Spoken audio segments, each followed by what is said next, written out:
are. Live2D, huh? Welcome, Padunk Swift, Swift James 7. Thank you guys for being here. I hope you all can hear me. Salutations, everyone. I am Riley Arlick, and today we are going to be exploring a little bit about Live2D. Now, my plan for this is to have... The music is a bit loud. Oh. That should do it right there.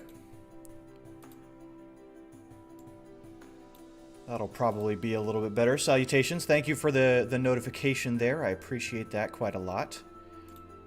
Okay, Live2D. Much better. Good, good, good. As I get settled in here, the weather is getting colder. We are exploring Live2D. I apologize if I'm a little bit stuffy at the moment.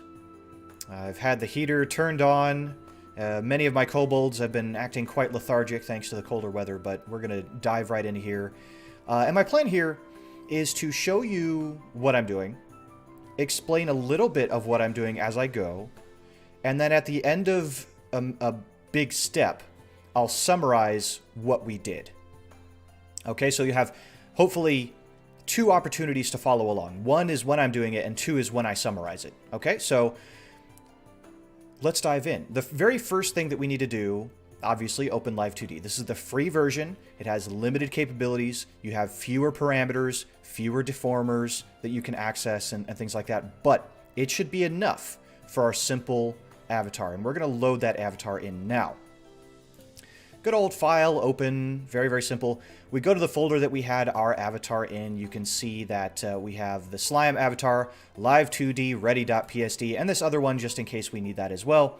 But this is the one we're going to be working in, the slime avatar, live2d, ready. If you have not seen us put together this avatar, I recommend you watch the first part of the tutorial, because that goes into a lot more of the layer order and the bit of a struggle that we had adding in some of the effects. So let's open that up. It's going to create model data, go through this, and boom, we have our cute little peach-flavored slime here. And it has all of the layers. You remember we worked on all these layers before, and they're all listed here in the top left. They're also listed in the bottom left. There's two lists here. One is the part, and one is the deformer list. For the most part, these will mirror each other. What we do in one will kind of mirror itself in the other, but this lower area is much more important for the hierarchy of deformers and the order in which we need to organize those deformers, okay? That's the thing to know about this lower area. Next, to the right of that, we have our parameters. All these parameters, what that means is these are the things that will actually be moving the avatar and the ranges at which they move. You can see we have angle X, Y, and Z, eye open, eye left open, eye right open, smile, the eyeball moving around, the eyebrows moving around, the brow angle, all this kind of stuff. There's more in here than we are actually going to use. The ones that we're really going to use is angle X and Y, moving the body, moving the head up and down, kind of like what I'm doing with my avatar right now. And then angle Y, moving it side to side, like I'm doing with my avatar right now. Okay, then we're going to be dealing with the eye X and Y, the eye left and right open. We're not going to do anything with the brows because this avatar doesn't have eyebrows, so we're not going to worry about that. But if we had eyebrows, they'd be doing this kind of thing that I'm doing with my eyebrows right now. Then we're going to be doing the mouth open. We're not going to worry about the mouth form, just the mouth open.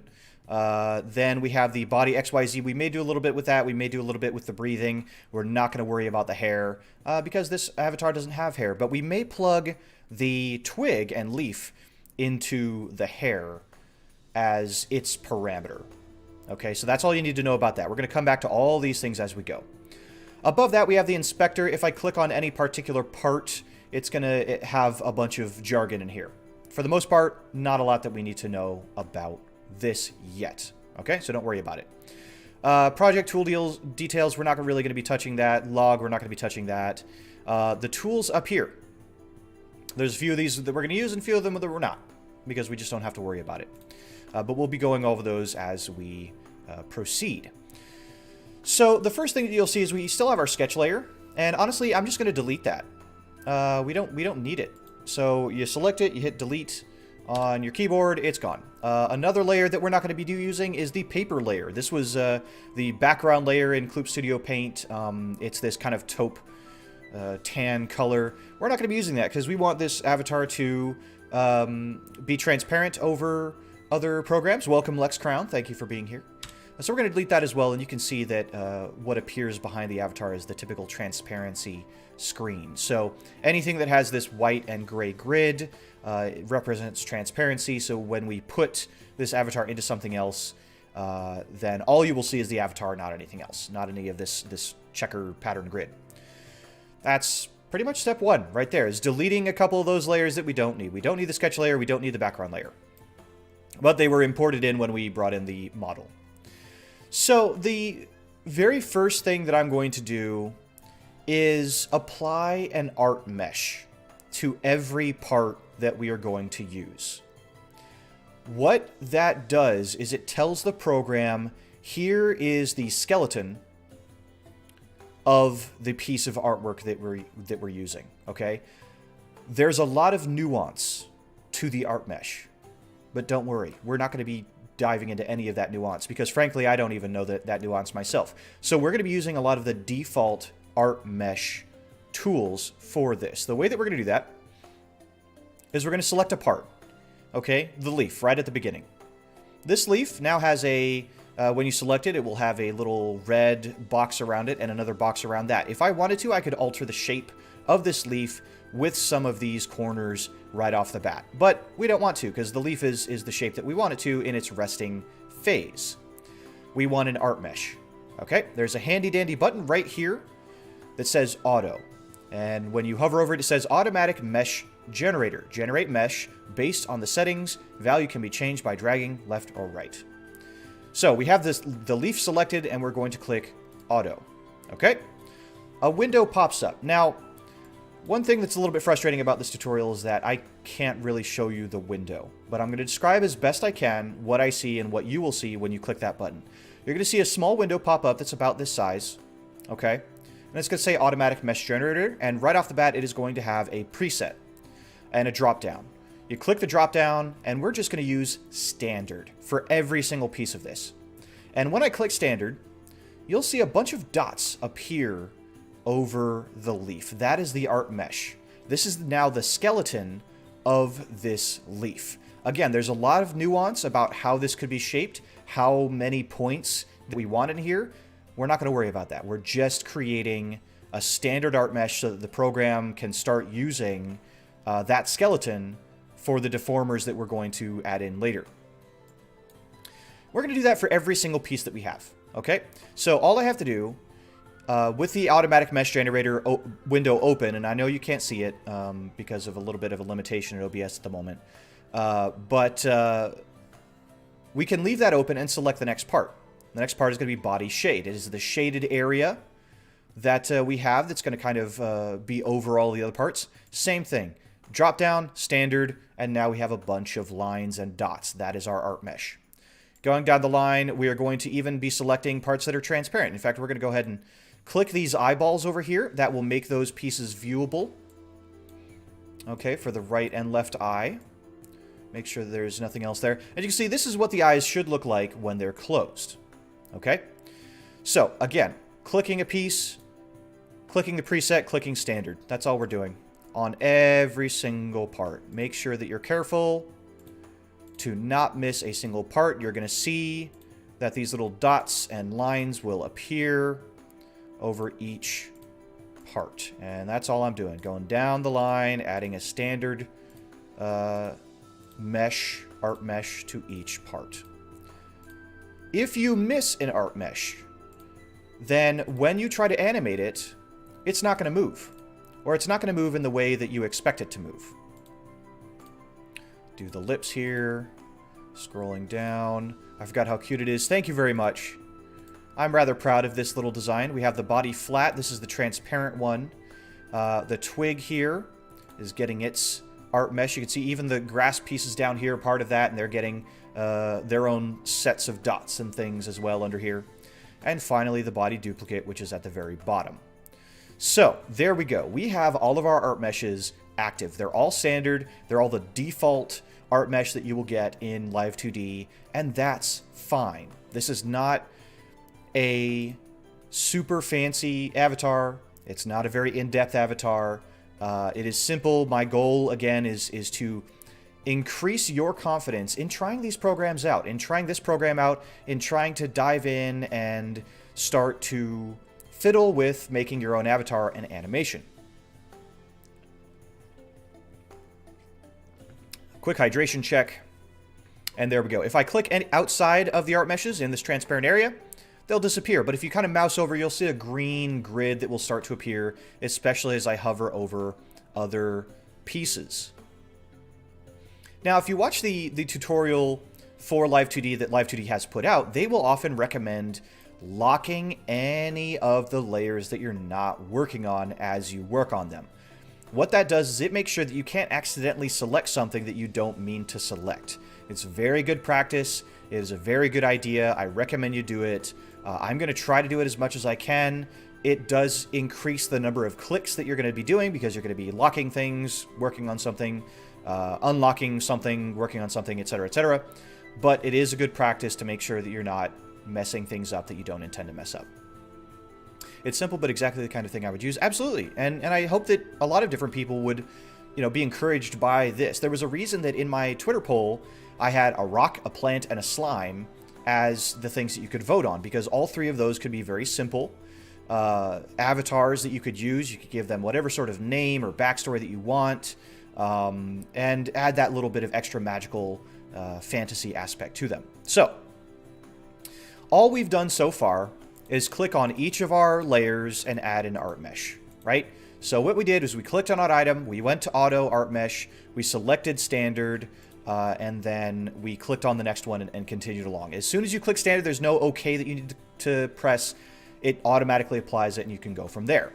There's other numbers and aspects that we didn't even look at that I'm not even going to mention because we're just not worried about that. Okay, we're satisfied with the standard art mesh for this simple model. And again, if you want to learn more about a lot of these things, they're much more in-depth tutorials. I would recommend Brian Sui, who is a Live2D god.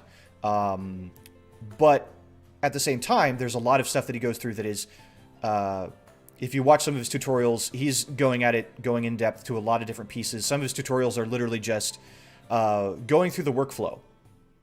My hope is that if you watch this tutorial, you'll be able to go and watch some of his tutorials, some of the other tutorials, and reinforce some of that knowledge that you're hoping to gain out of this information.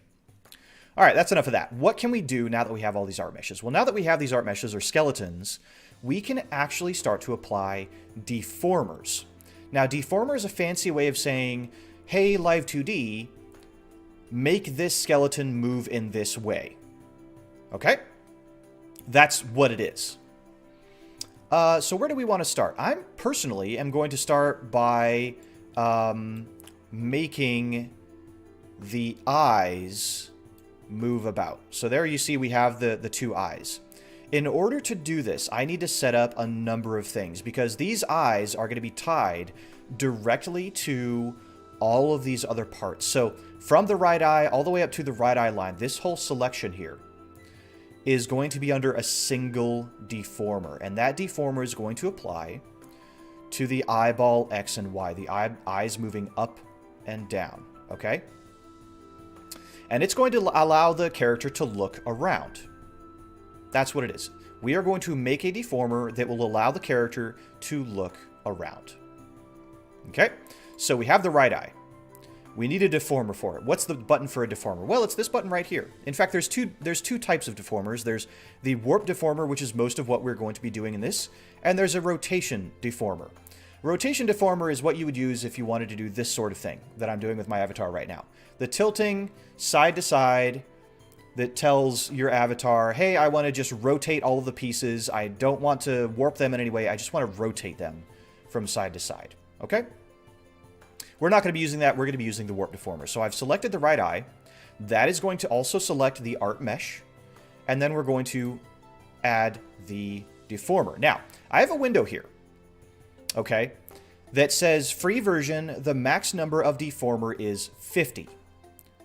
You have assigned 0 deformers are existing. That's a little bit of maybe translated English. It's a little bit awkward, but you have assigned 0 deformers is the meat of what we want from that. I'm going to click a button that says don't show again.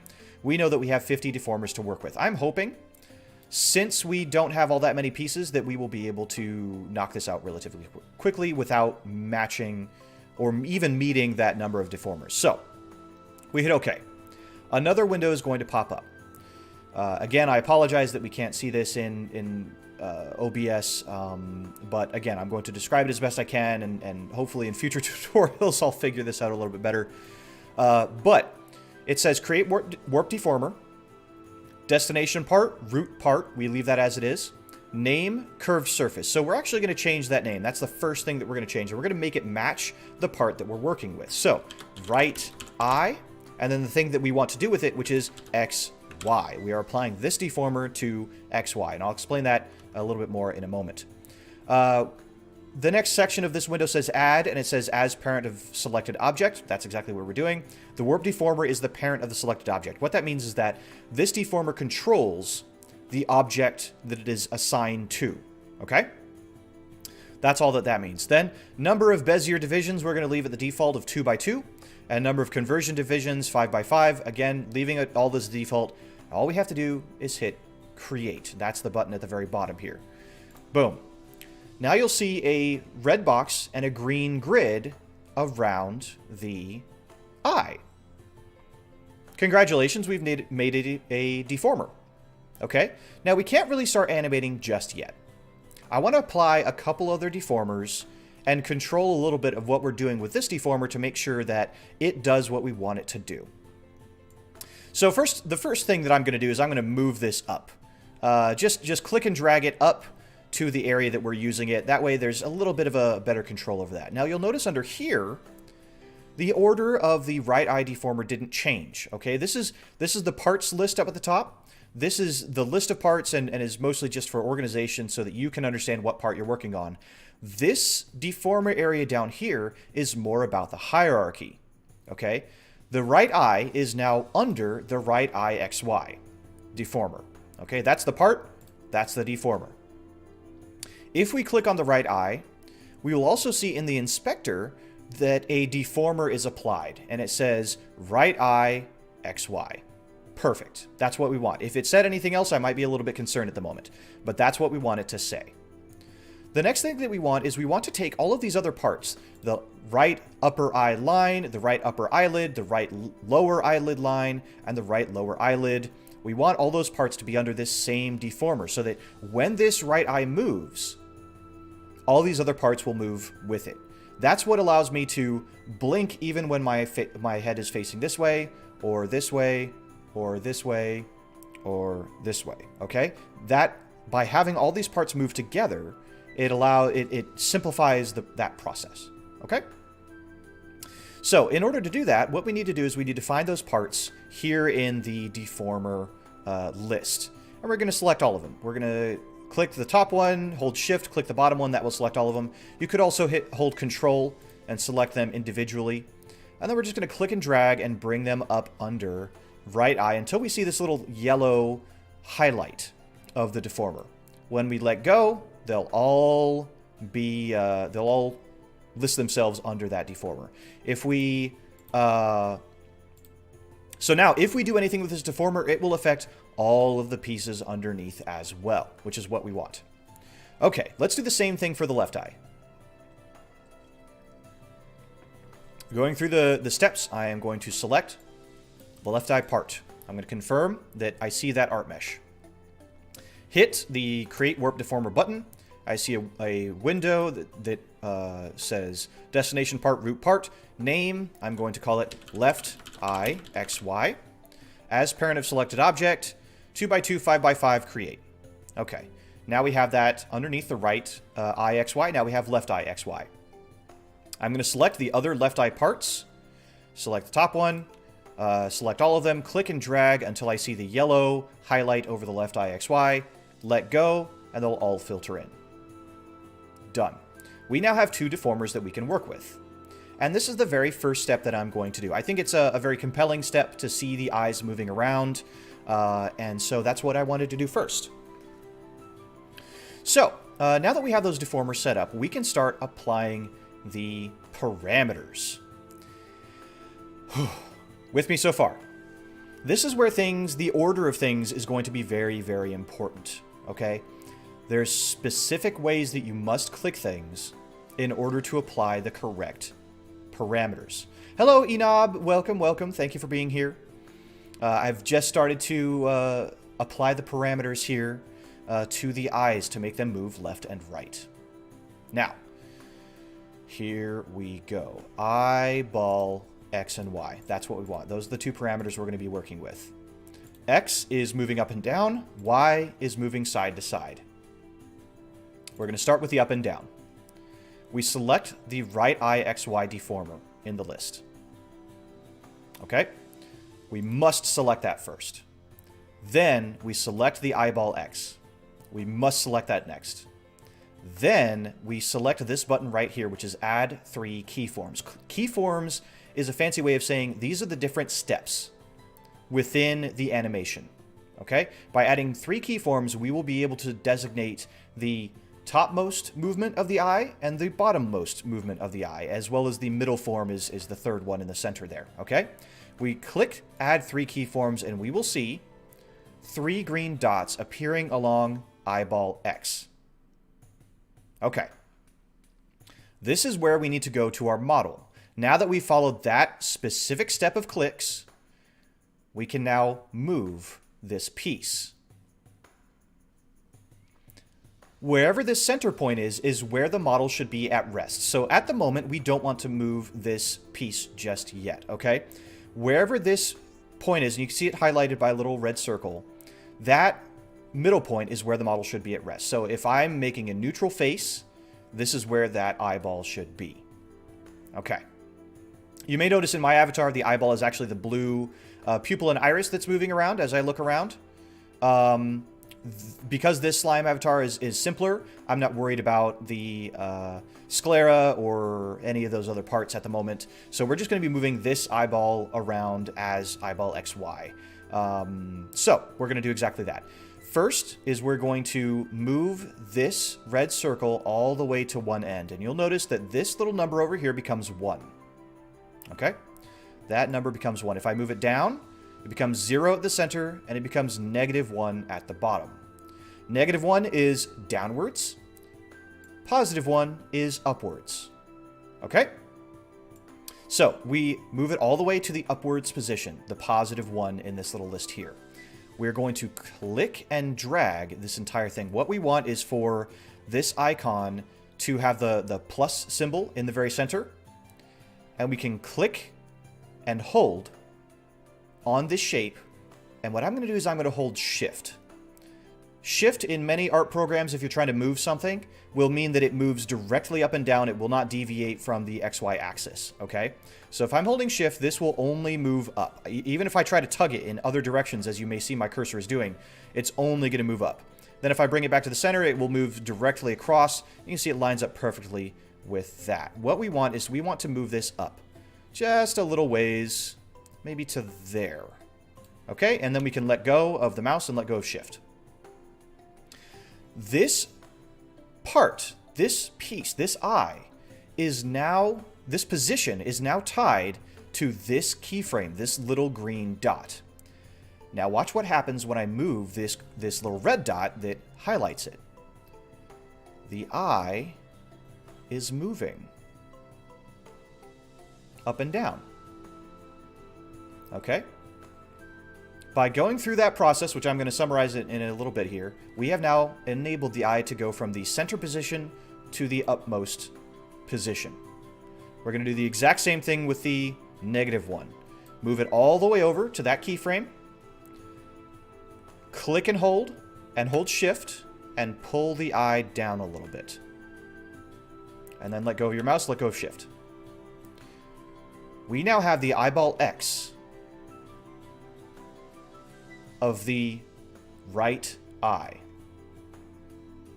That easy. That easy.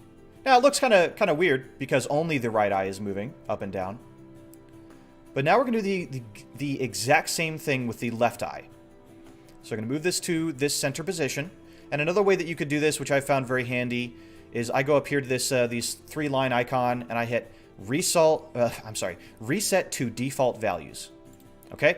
All that does is it moves all of these to the 0 position, all the parameters to the 0 position. That, again, will show you that this is what the avatar should look like at the resting state. So, now we're going to do the exact same thing with the left eye. Notice once I click out, all the different things that I had selected now go away, and the keyframes go from green to white. White means that nothing is selected in that area.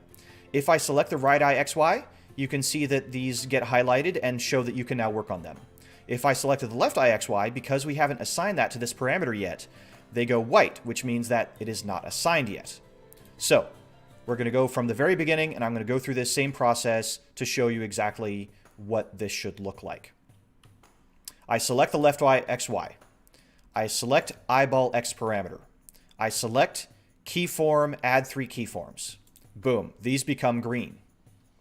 I'm going to move it to the positive position, and you can see that the other eye is going to move because we've moved that parameter up, and so it is going to move up, which is helpful because now we can click and hold the left eye, hold shift, and move it up until about it is in that same position. We let go of the mouse, we let go of shift, we're done with the positive position. We move it back down, you can see that they're moving at the same place. We move it all the way to the negative position. We do the exact same thing. We click and hold shift, and drag it down until it's even with the other eye. Let go of mouse, let go of shift, click out, and now, even though these are not green, we can move this around. We can now see the eyes going up and down. This is the basic form of deformers just to move things on the table. We have not done any really warping. All we've done is move the position. Now we're going to do the exact same thing with eyeball Y. So first things first, reset to default values. That's just good practice. We're going to eyeball Y. This is going to be what moves it left and right, what moves the eyes left and right. So let's do that. We select the right eye. We select eyeball Y. We add 3 keyforms. We move it to the positive position. Now, what's easy about this is that the positive position is to the right, which means that the eyes should go to the right. Okay, that's just an easy way to remember that. We click the eye, we hold shift, and we start moving it a little bit to the right. Let go of mouse, let go of shift. Move the parameter all the way to the other side. And it's going to look a little bit cross-eyed for the moment, but we're going to hold shift, click and hold, and bring this over a little bit. Let go. And now we have the right eye moving from left to right. That simple. Now, depending on how far you want these eyes to move, you can fiddle with this. You can, move it over. Again, you have to select the deformer, select the keyframe, and then move it accordingly, depending on where exactly you want this to go. When it comes to taking this avatar and then using it as in FaceRig or PRPR Live or VTube Studio, you may notice that different things will look a little bit different or act a little bit different when they are in those face capture programs. It's good to save these files and be able to come back to them as you fiddle around with it to get the animations the way that you want it to be. I had to do that several times with my own avatar. It's just kind of part of the process. We're not going to worry about that just yet. The first thing that we want to do, come back to reset to default. We're going to do the exact same thing with the left eye. We select the left eye deformer. We select eyeball Y, we add 3 keyforms, and we start moving this. We move this all the way to the right, which means we want to move the eye to the right. Okay, we move this all the way to the left, which means we want to move the eye to the left. Okay, right about there. Now, we have eyes that will move to either side. Now, the first thing you might notice if you're really keen-eyed is that it looks like the left eye is moving a little bit further than the right eye, especially when I move it all the way to the left here, okay? This is just, looking at the animation, figuring out exactly what you want it to do. So we're going to pull that in a little bit. So we select the left eye XY, we move it all the way, the parameter all the way over to the left. We click, the deformer, we hold shift, and we're going to scoot it just a little bit backwards to the right to even that out a little bit. Let's see how that looks.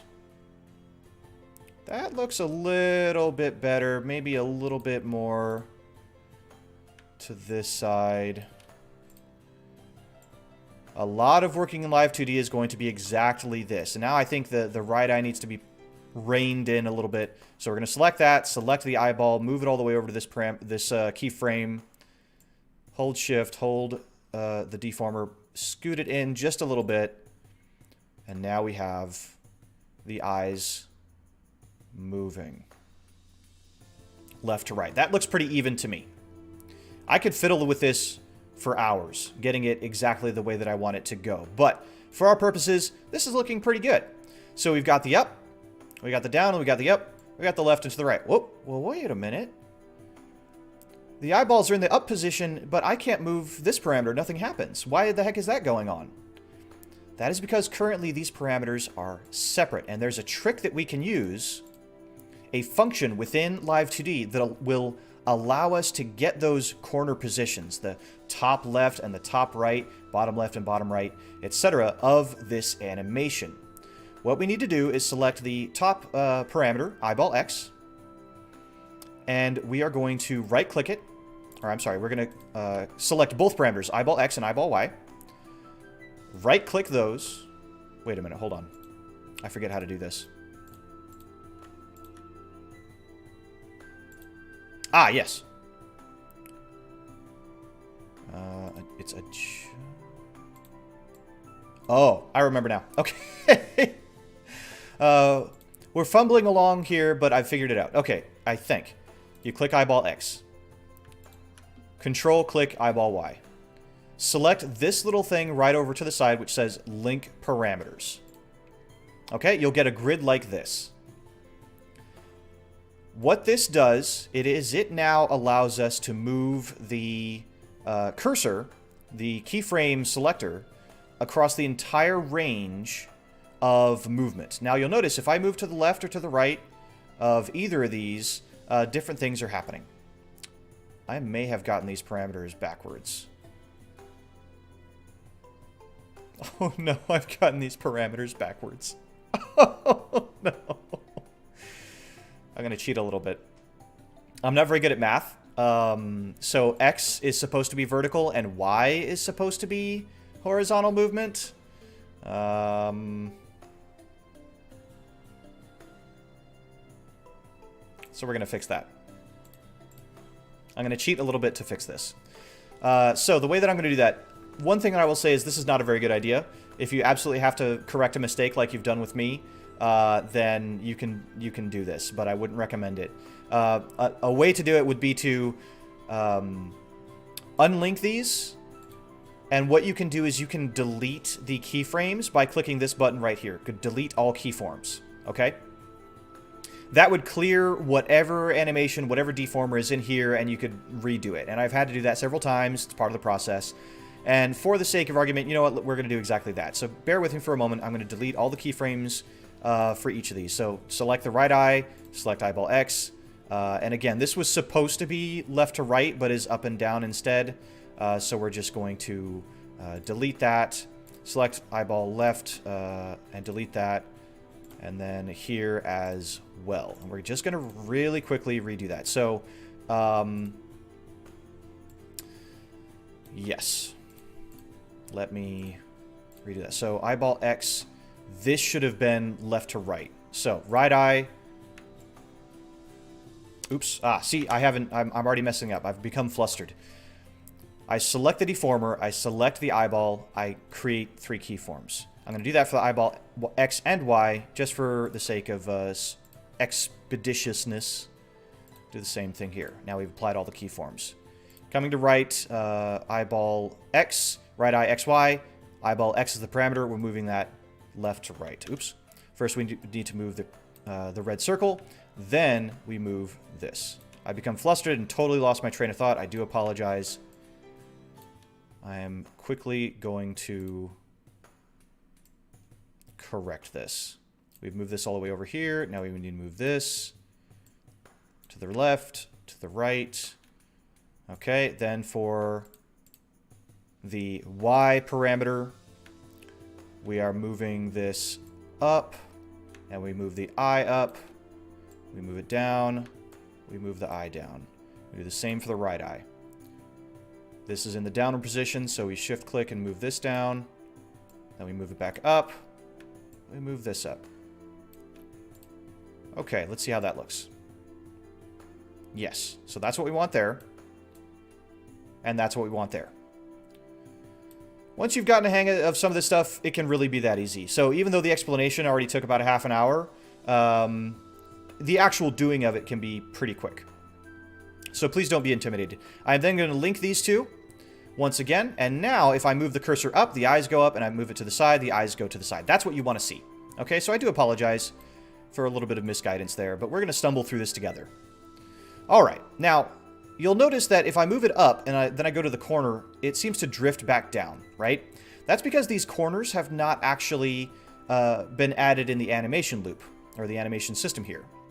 So what we're going to do is we're going to select this and go to this little corner up here where we hit reset to default values. We're going to scroll down to synthesize corners. This is a quick way to create those corners for this particular movement. Because we're just moving the eyeballs up and down, left and right, this should be really, really smooth for this particular thing. This synthesized corners trick is not going to work for every part of the animation, but it will work for this very smoothly. So we select the linked parameters, the eyeball X and Y. We select this 3-line icon here, and we go down to synthesize corners.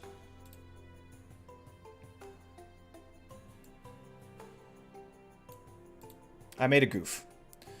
We select the deformer first. Then we select the parameter. Then we select synthesize corners. Parameter 1, eyeball X. Parameter 2, eyeball Y. Target selected object. And click OK. I'm going to do the same thing for left eye.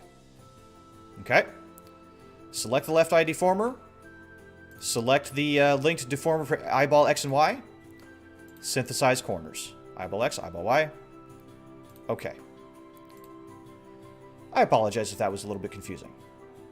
We're going to go over it one more time. What we did was again, right from the beginning, when I said that clicking things is very important, and I'm already going against my own tips. We select the deformer, we select the parameter, we go to synthesize corners. A window pops up, you hit OK, and it should create the correct animation. So you'll notice now, if I select either of these, all of these corners have green circles. That means that they should all have a new position. So if I move the eyeball up, or the red cursor up, the eyeballs will go up. If I move it down, the eyeballs will go down. If I move it to either side, the eyeballs will move accordingly. And now, because of synthesized corners, if I move it to the corner, the eyeballs will drift up to that corner, and down to this corner, and up to this one. So now, I can move this cursor wherever I want, and the eyeballs will move with it, just by clicking and dragging this red cursor. This is what we're using for our slime to look around. So if you have your avatar set up to follow your cursor, it will behave in this way. If you have it set to follow your eyeball tracking, then it should follow your eyeballs in this way as you move around. That is what these parameters are for, and we have now completed the first step of our animation. Congratulations. We've made it to the first step. Well, perhaps not the first step, but we've made the first animation loop, right? Now, at any point in creating your avatar within Live2D, you can go down to the very bottom. My own avatar is covering a little bit, so let me scoot out of the way. You can see where my claw's pointing right here. There is a little play button. If I click this, what the program is going to do is going to assign random values to all of the different parameters and show you what it looks like when those are engaged. So right now, the only thing that we really care about is the eyeball X and Y, because that's the only thing that we've animated so far.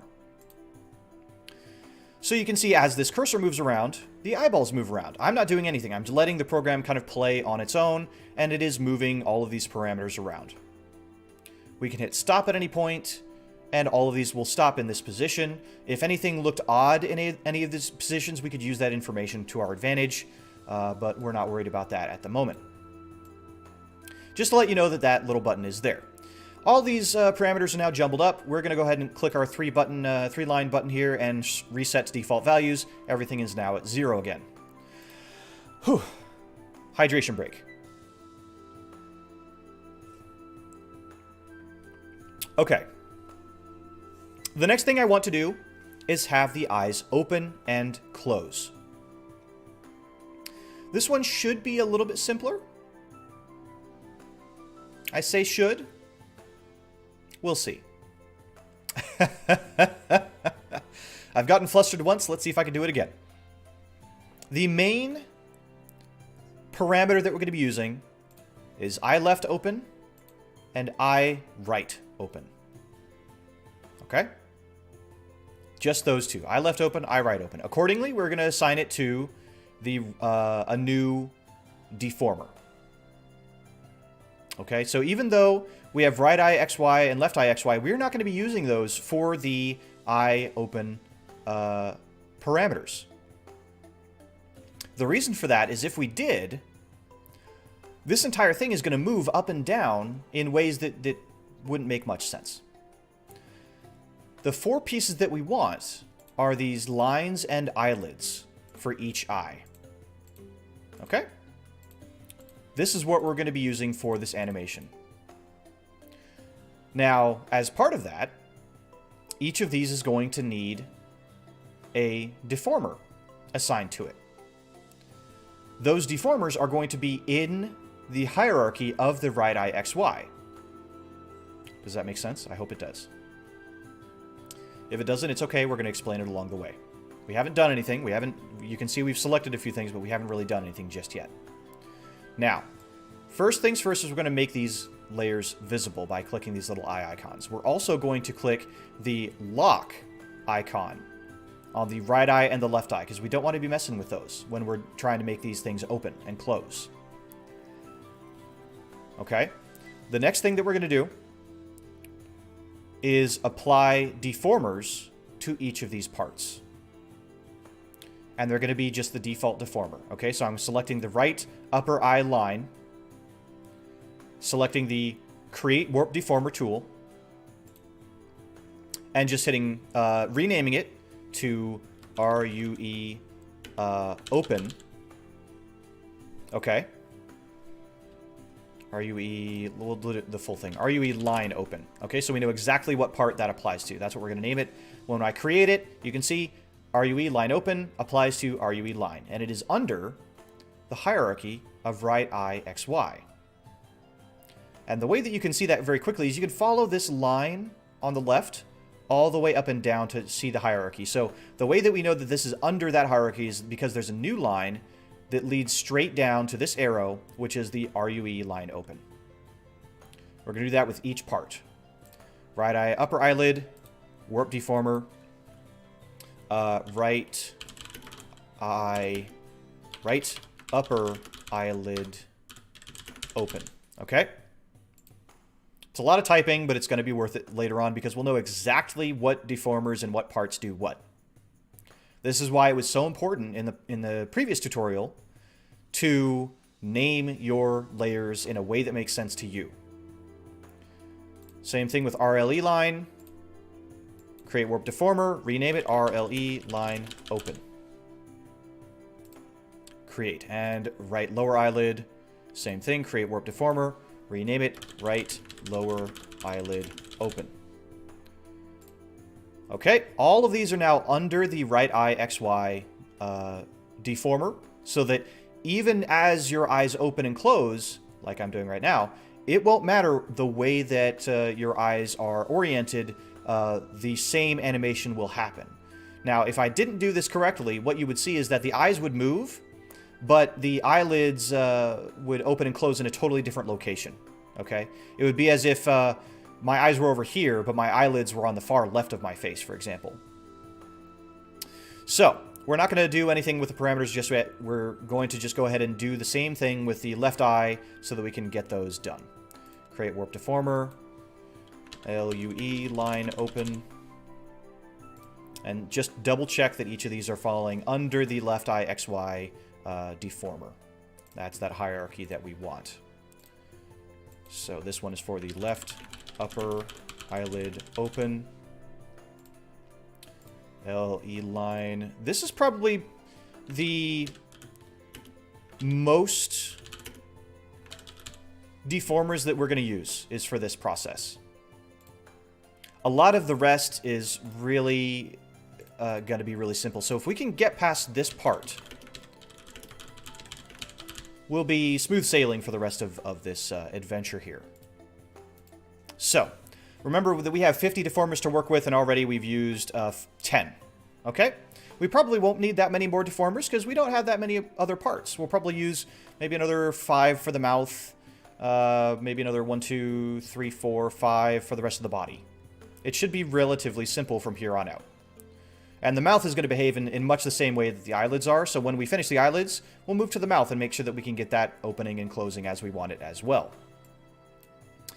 So how do we make these eyes open? Well, we have these deformers now, and we have these two parameters, eye left open and eye right open. So let's start with the right eye. IR open. And we have our right upper eye line. We're going to select that. And we are going to move this parameter to the 0 position. Wait, am I doing this right? No, we're going to leave it at the 1 position, which should be the... Is that the closed or the open position?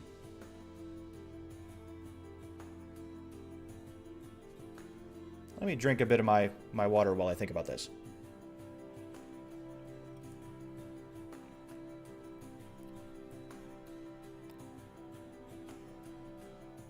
I'm going to double check. Tell you what, I'm going to give you a little behind the scenes view here. I'm going to open a tutorial piece that they did for Live2D.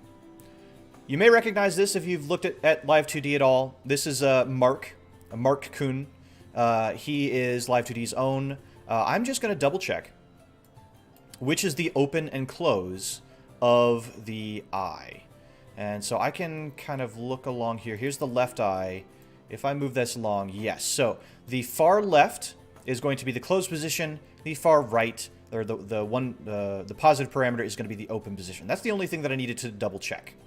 So I recommend that as you're going through, download this, load it up, look at these parameters. This will help a lot in discovering the hierarchy and how certain things should work. I should have probably reviewed this as before I started this tutorial, but here we are. I am not a professional. I'm just a dragon. I'm just a dragon doing his best. So we now know that if this is in the top position, this eye should be open. If I created a keyform here, the eye would be closed in this position, right? That's how it would be. What we're going to do is we're going to select the eye left, or the eye right open, the right upper eyelid line open, and then we're going to, so the deformer first, then the parameter, and then we're going to select this one that says add 2 keyforms. This is useful if you have keyforms or pieces of animation that just have 2 settings, open and closed, right? For the eyeballs, they needed to move in all different directions. So it was more useful to have 3 keyforms. For eyes being open and closed, they really only have 2 settings, open or closed, right? So, right upper eye line open, IR open parameter, add 2 keyforms. We have an open and we have a closed. It obviously doesn't do anything because we haven't moved the deformer yet. So I'm going to move this all the way over to the open position, and then we're going to move this part to where it should be. You'll notice a couple things as we do this. One is that this is only the first part, and so it's really not going to look like a finished animation. So I'm going to click this deformer, hold shift, and move it up. I'm going to move it all the way up. Right out of the way. I'm going to select the right upper eyelid open. Eye right open parameter, add 2 keyforms. This is in the open position, so I need to move this all the way up. And you can see that our eye is appearing. Now, if I move this all the way up, you'll notice that this piece that we have for the eyelid is piercing through the full area that we have here. Whoops. That's not what we want. But we have a method of fixing that later. But we're just going to put it there for now. Okay, we're going to do the same thing with the right line, the right lower eyelid line open. Add two parameters, add two keyforms rather. Pull this all the way down. Same thing with the right lower eyelid. Add two keyforms and pull this all the way down. I do apologize if my jargon is a little bit mixed, but I really am trying to do my best here. Now, the eye is open. If I move this, you'll see that the eyelids move exactly the way that I wanted them to, but there's a problem. This eyelid is kind of sticking out. Not quite the way we want it to, right? When the eye is fully open, these two pieces are still visible. We can fix that. The very first thing that I'm going to do is kind of line these up a little bit better now that we have some of those pieces out of the way. I want this line to match a little bit with the top eyelid part of the eyeball. So we're just going to shift-click this down a little bit so that that matches up right there. The same thing with the other line deformer. We're going to bring that right up so that it just sits right there. Okay? That way, when it opens and closes, it looks a little bit more natural, perhaps. Ooh, there's something odd going on.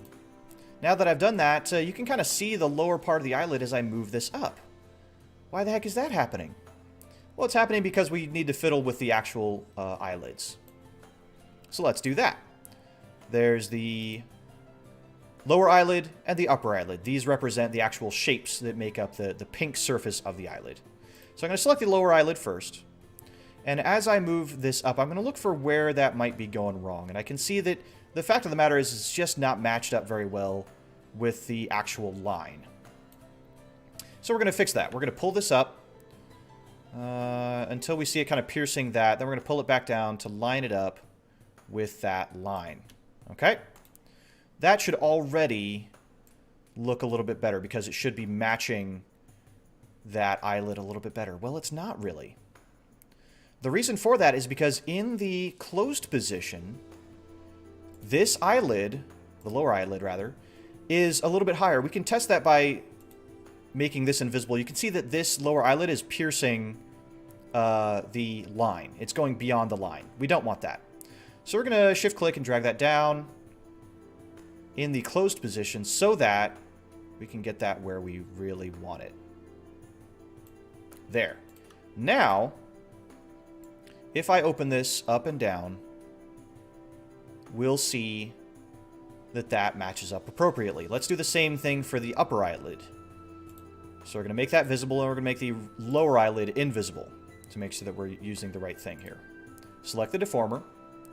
Let's just open it and close it. Yeah, you can see that it's kind of got this weirdness right in here between the eyelid and the line.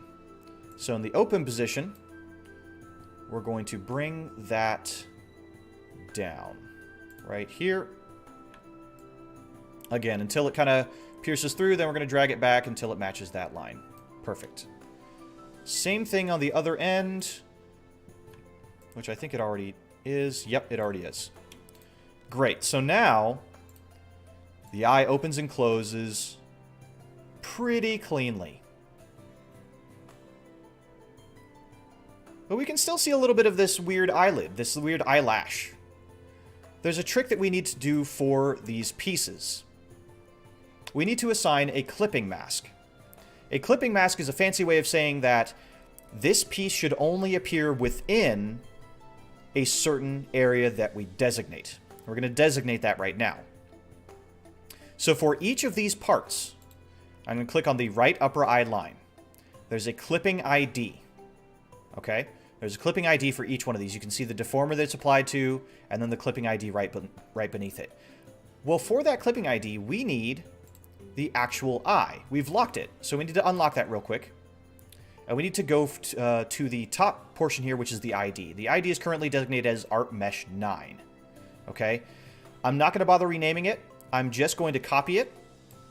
Just highlight it, Control-C. And for all 4 of these other parts of the eye, we're going to make sure that they do not pierce beyond the eye itself. So, for the right upper eye line, we're going to paste that ArtMesh 9 into the clipping ID. The same thing for the upper eyelid. We're going to do the same thing for the lower line. We're going to do the same thing with the lower eyelid. Okay, so now that we have those, all of these parts should only appear within the bounds of the eye.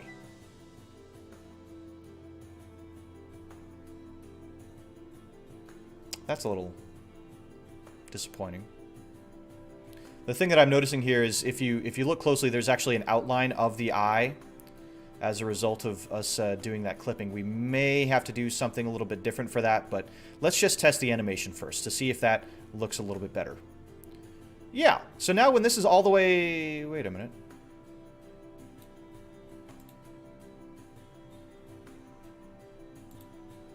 Oh, it didn't take. Ah, that's why. Because you have to select it, you have to put it in, and then you have to hit enter. There we go. I forgot hitting enter. But that's there, and then we just need that. Hit enter. That should now look a little bit cleaner. So, there we go. We have an eye open and closed. Now, you'll notice on the side, there's a little bit of funkiness going on with the eyelash. We're going to fix that by actually deforming the pieces that we're using. We're actually going to, I think for this lower part and upper eyelid, we're going to take away that clipping mask. Let's go ahead and take that away. I think we'll be able to be fine without it. So, delete it and hit enter. That will apply it. We're going to delete this and hit enter, and that should apply that. So now, when the eye is closed, there's no more of that outline and all that kind of stuff. But what we need is to make it so that when the eye closes, it covers this eyelash. Okay? Because otherwise, it's a pretty good animation. But this eyelash sticking out just looks really weird. So, what we can do is take the lower eyelid. That's going to be most of what we're working with for this particular thing. The lower eyelid open deformer. In the closed position, it looks fine. That eyelash is not really sticking out. Actually, I can see a little part of it here. This is where actually deforming these warp deformers comes in. Messes with one of the... Yeah, we'll definitely take a closer look at that. Thanks for that, Lex. I'll definitely be looking at that as well. So the upper eyelid is going to mess with these grass pieces. We're going to take a closer look at that, and we'll do the exact same thing. Yeah, this is because it's closed. I think if I open it, it will probably mess with it a little bit. Oh, no, it doesn't. Okay, good. So that actually looks like it could be working. But as we continue, we will be going a little bit back and forth to make sure that this is behaving the way that we want. Because that's what we want. We need to tame all of these pieces and parts to behave the way that we want. That's really what we're doing here. Quick drink break. Okay. So in the closed position, we have the lower eyelid. We can see that there's a little dot of the eyelash that's sticking out. What we're going to do is we're going to take this green piece right here. You can see that my cursor turns into an arrow with a plus arrow mark. That means that I can start editing these green controllers of the mesh. I can also hover over these gray controllers, and you see my cursor becomes an arrow with a little box. If I click on that, you'll see it becomes purple and shows that we have that selected, and then you'll see that same cursor and plus arrow. All that means is that when we are aiming at any of these little deformers, these little parts of the deformer, then we can control that. We're going to do exactly that. We're going to take this green piece and we're going to start dragging it out in this direction. Okay? Just a little bit. That little black dot goes away. And you can see that when the eye is closed, we don't see that anymore. When I open it, it's kind of sliding along in a little bit of a funny way. So, what we can do is in the open position, we can take the lower eyelid deformer, and I'm going to take this red icon, this red border here. This is how you can quickly change the entire shape of the deformer. You'll see that my cursor becomes a left and right arrow. I'm just going to pull it in. I'm going to pull it in to right about there. Okay? So hopefully, what that will do is it will move this out of the way. So when I start closing this, you can see it's doing an interesting thing. That whole art mesh is changing. It's becoming skinnier, and then skinnier as it opens, and fatter as it closes. That's because in the closed position, this is the normal size of it, normal size and shape. When it's open, it shifts into that skinnier form that we created by using this left and right cursor on the deformer. Okay? What we need to do is we need to kind of figure out how we can make it so that this cover fully covers the eyelid the way that we want it to when we're opening and closing the eye. There's a lot of ways that we could do this. We could add more keyframes in between to give it more shapes to cover that eyelash. We could also make it so that when the eye opens and closes, it's just the upper eyelid that's coming all the way up and down. That would probably be the simplest solution. And so for the sake of simplicity, I think that's what we're going to do. So here we go. We're going to leave this the way that it is for the moment.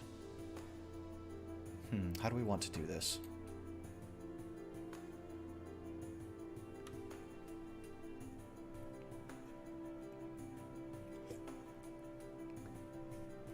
How do we want to do exactly this? What we want.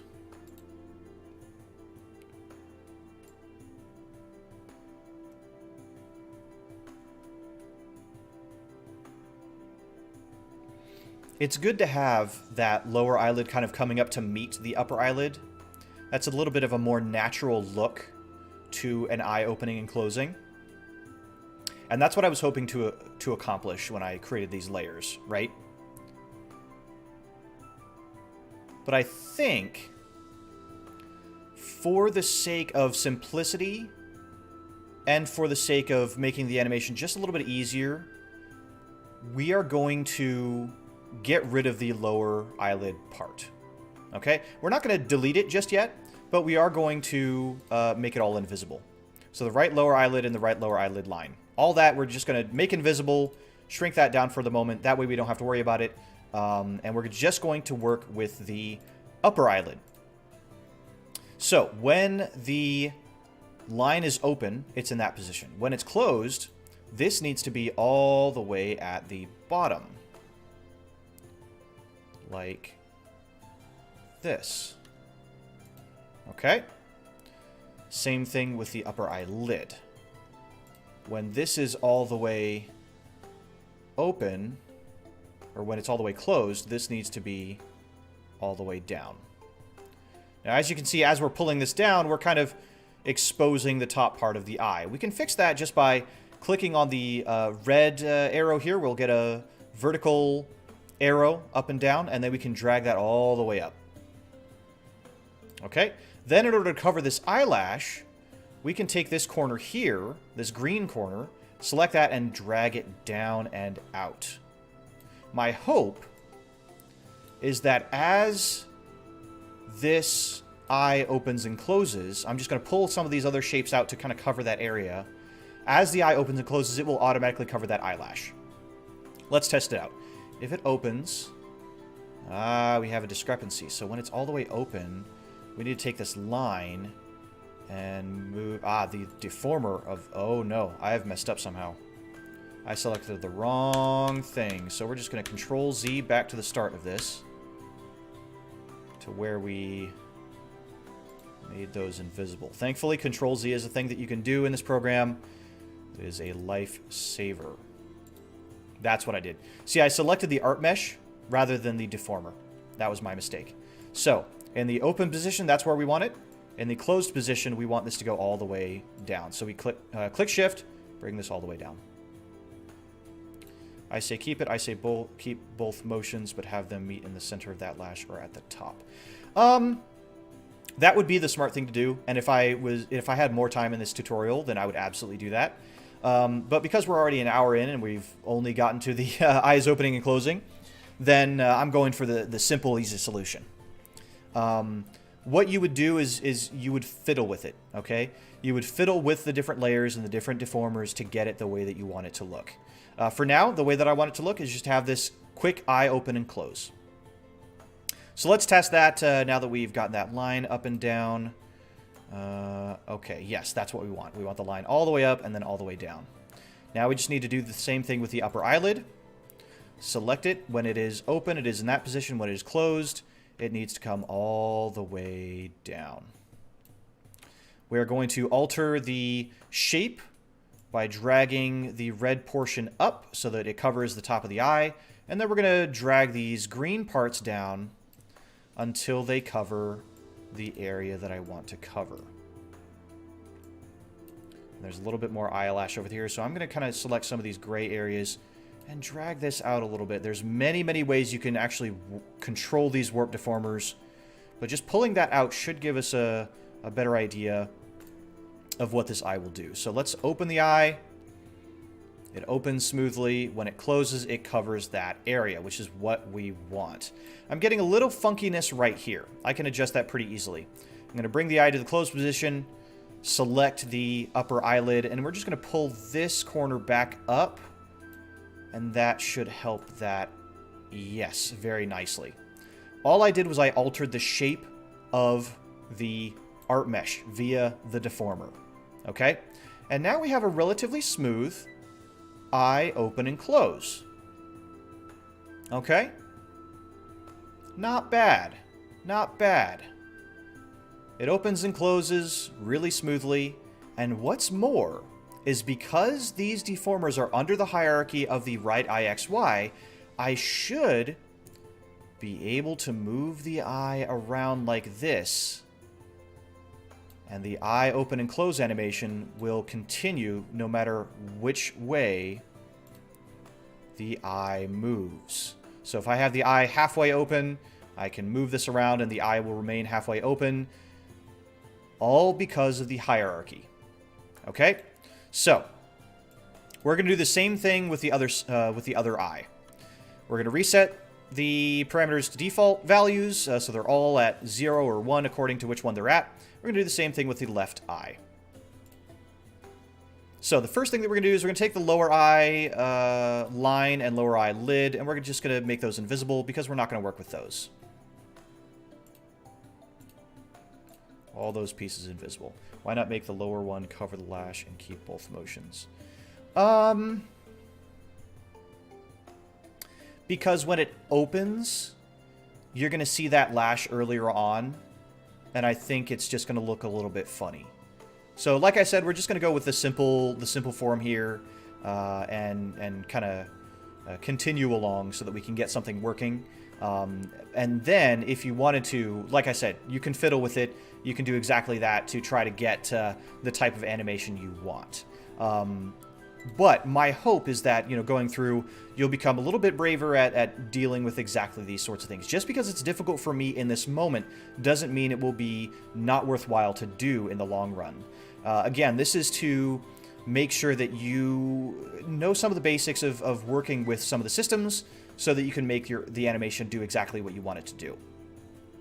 And we'll go over some of those other things that we can do a little bit later. But what I'm going to do is I'm going to do the left eye and kind of summarize what I did so that you guys can follow along. That's my hope here. So, we've decided not to use the lower line and lower eyelid just yet. We're going to just use the upper eye for this animation. So, we go to the eye left open parameter now.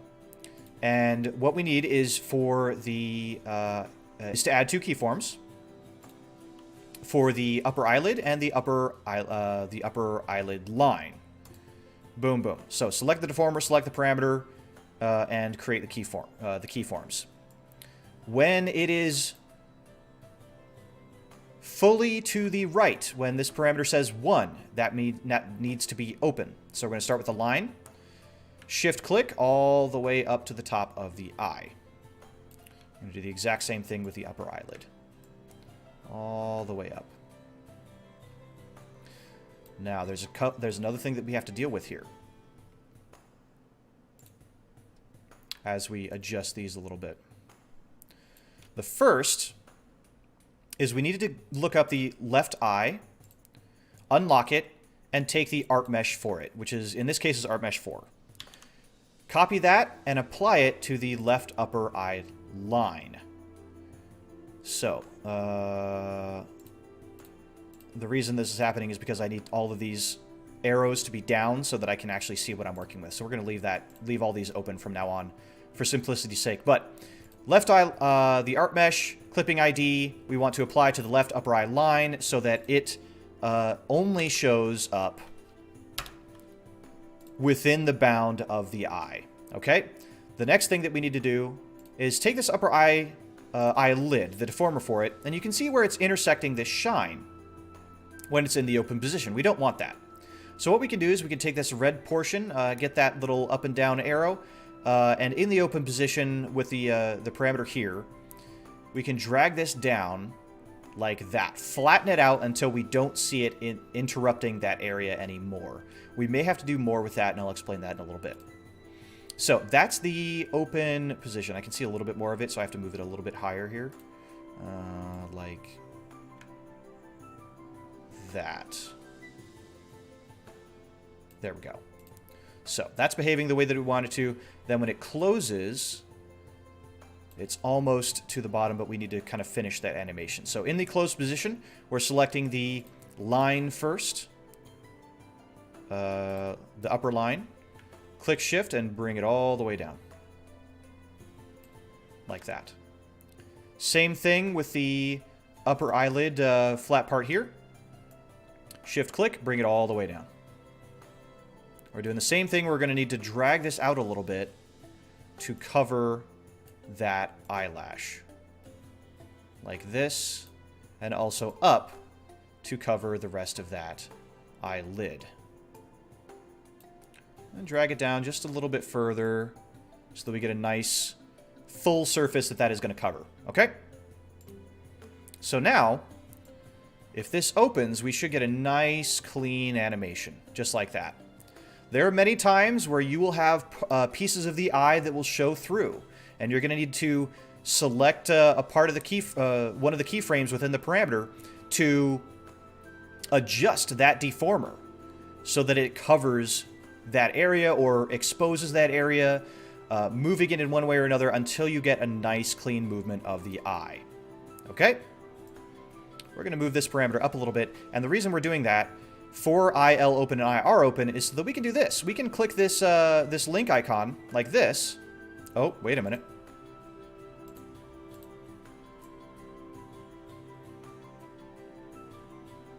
Yes. So if I move this, if I link these two and I move these diagonally, the eyes will open and close. This represents a wink, and this a left wink, and this represents a right wink. So that's good. We have some movement with the eyes now, which is excellent. We are going to reset the default values here, and then we're going to click our little play button in the bottom bottom right to see what this looks like when it's moving around.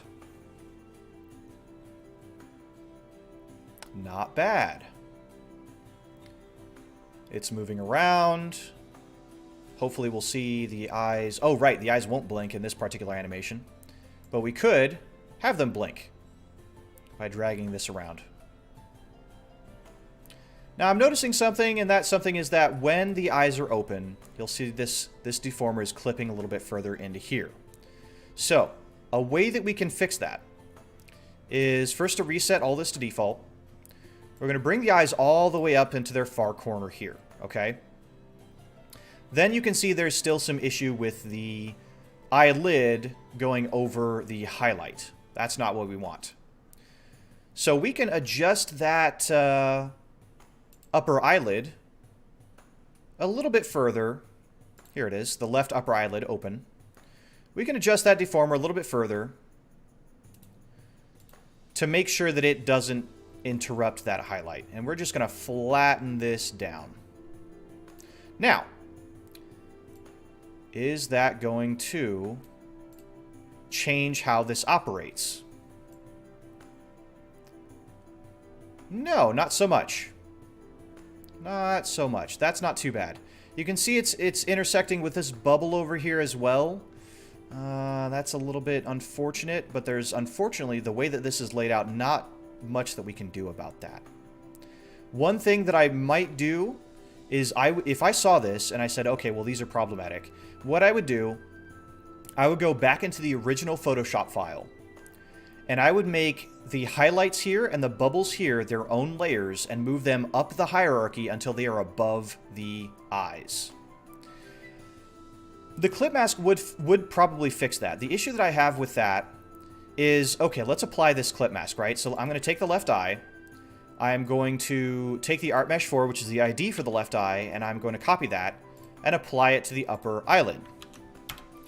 What happens for some dumb reason is I get an outline of the eyelid. Now, there might be a way that I can fix that.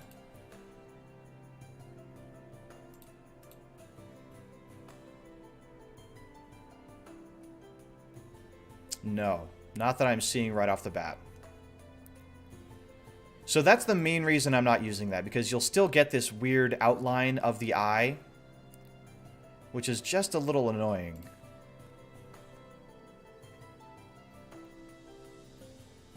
I think that outline is the sketch on the body. It's not, because I already deleted the sketch layer. So... oh, or it... no, that wouldn't make sense. So the reason I know that it's not is because if I move the eyes... it's part of the eye, because if I move the eyes around, I see that it moves around as well. So that tells me that it is part of the eyelid, but for some reason the clipping ID is letting some of that leak through. Not quite sure why. So we're going to go ahead and get rid of that. And for now, we're going to kind of deal with it, honestly. We're going to deal with it a little bit. And the fact that it clips over just tells me that what I can do is I can open this up, make the bubbles and the highlight their own layers, and have those over top of some of these other layers. Maybe just move the eye slightly closer to center. I could do that, and I may end up adjusting that. Again, lots of different ways that we can adjust these different kinds of things to make these things behave the way that we want them to, okay? And I may go back at the end of the tutorial to adjust some of those kinds of things, but what I really want to do is just get some of these pieces moving so that we can kind of continue on to the next step. Again, we're already like a little over an hour in, and we've gotten the eyes working, which is great.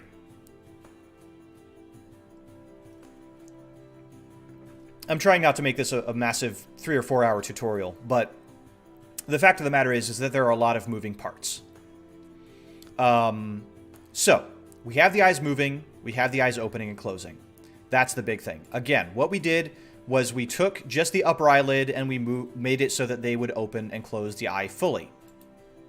We have also created parameters and keyframes so that the eyes will move in all sorts of directions to follow your eyes, your pupils, as they move around according to your camera. Okay? That's what we want. So, the next thing we want is for the mouth to open and close, so that when you're speaking, the avatar will act appropriately, much like mine does as I've been speaking this whole time. So let's do that. We're going to follow pretty much the same process as we've done with the eyes. We're going to take a moment to reset everything to the default values. We're going to slide down to mouth open. Okay. We're going to reference Mr. Mark over here, Mark Kun. We're going to see what happens when his mouth opens and closes. So he should have a mouth open parameter right here. So open and close. At the far right, it's going to be fully open. At the far left, it's going to be fully closed. You can see as we open his mouth, you can see the inside of his mouth. And we have a little bit of art for that on our slime as well. So hopping back over to our slime avatar, this is the parameter that we're going to be dealing with, the mouth open. And we have a couple of parts for that.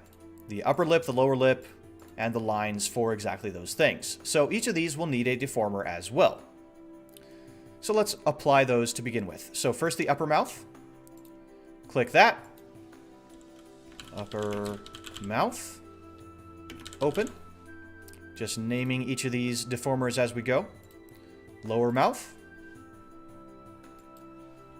Lower mouth open. Again, all default. I'm not really editing any of the way that these deformers work. Upper lip open. Because we just shouldn't need to. the default should work for our purposes for this simple avatar. So now we have deformers for the upper mouth open, which is the line, lower mouth open, upper lip open, and lower lip open. Okay? We may go back and change these lines to be a different kind of deformer. There's actually a deform path, which is a different kind of deformer that may work a little bit better for what we have here for the mouth. It also works a lot better for eyebrows and things like that. But for now, let's see if we can make it work with what we have. Okay?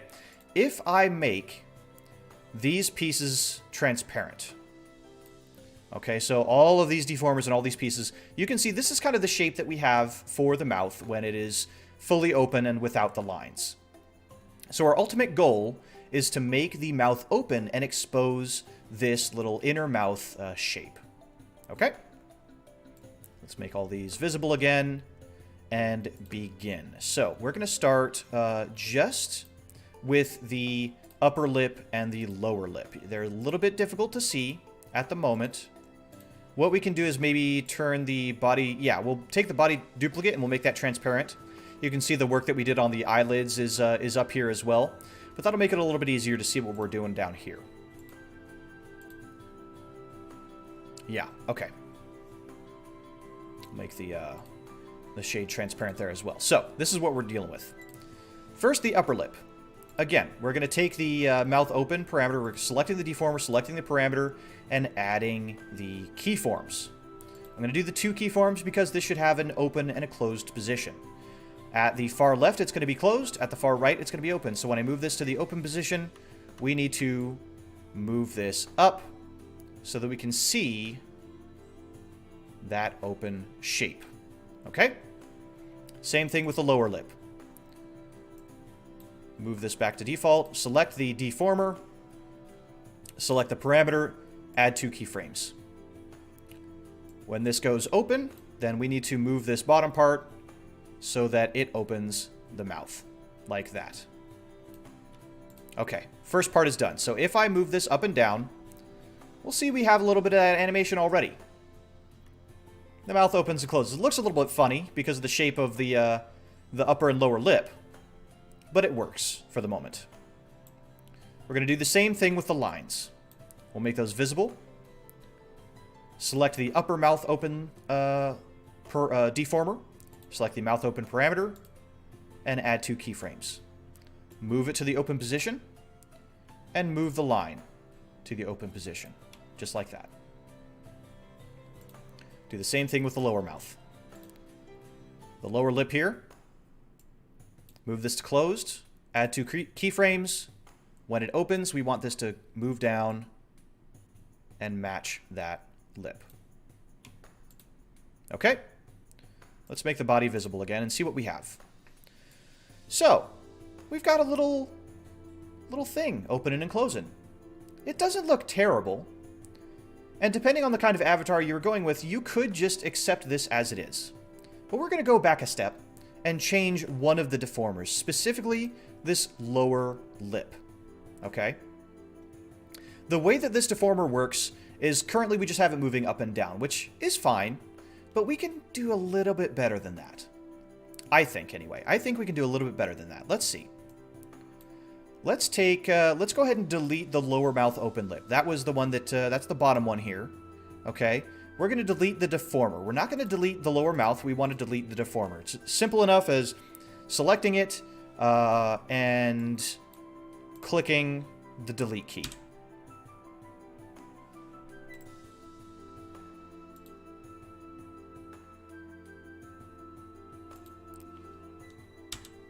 There we go. Okay.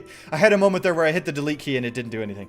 But the lower mouth, the art mesh is still there. That's what we want. Now we're going to try to apply a different sort of deformer. First, I'm going to make all this other stuff transparent so that we can see exactly what we are working with. We're going to do that in this up here. Let's see, we don't want to see the shade at the moment.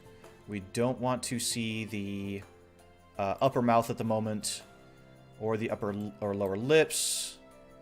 We do want to see the mouth, but we don't want to see the lower body. That'll give us a better idea of what we're working with. So, here's the lower mouth. There it is. What we want to do is create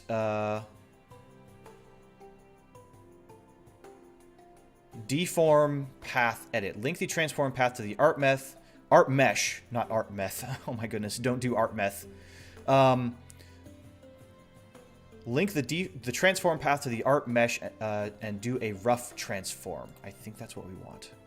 So we're going to zoom in here. Click these center icons. What this is doing is applying a line that we can then edit for this mouth shape. Okay? So we've turned this art mesh into its own deformer. So, my hope is that I can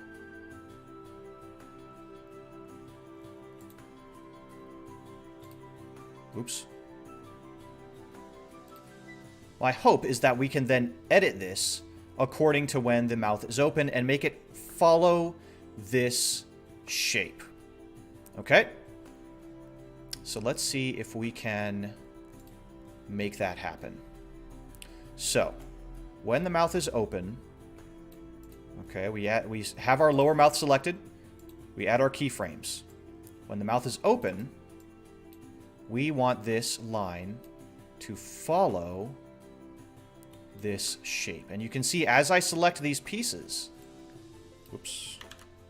they are moving to follow these green dots. All I want to do is match this shape. Kind of even it out as much as I can. So that as the mouth opens, these lines will meet up. I'm just making the shape.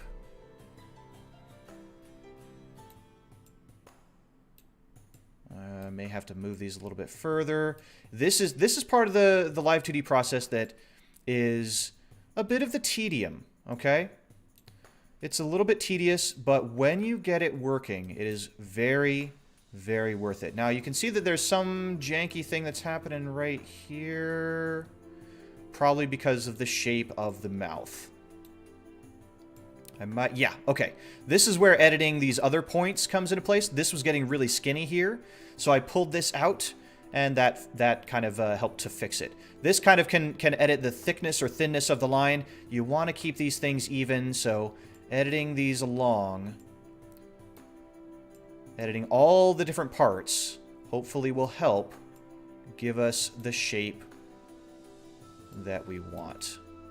So, there we go. Now, that doesn't look great, right, when we're looking close up. But remember, this is going to be a small icon about this size in the corner of your screen. There's more editing that we can do. We can edit the art mesh a little bit more to have more control points, more editing points. We can come in here and continue to alter these different parts to even out some of the different things. We'd probably want many, many more points within this to give it the kind of detail that you want. But let's see how it behaves now. Okay, that's what we want to do. We want to see how this is going to behave. If this closes, the mouth is going to shift in shape. Okay, you can see it shifting in shape. So let's see how that works with the rest of the pieces enabled here. Okay, mouth open. What's that going to do? Look at that. Look at that. That's actually looking not half bad. That's not half bad.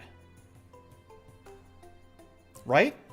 It looks like the mouth is opening. The lines are matching. It looks like a typical sort of little anime mouth opening and closing as we speak. There are some adjustments that we need to continue to make, but this is not bad.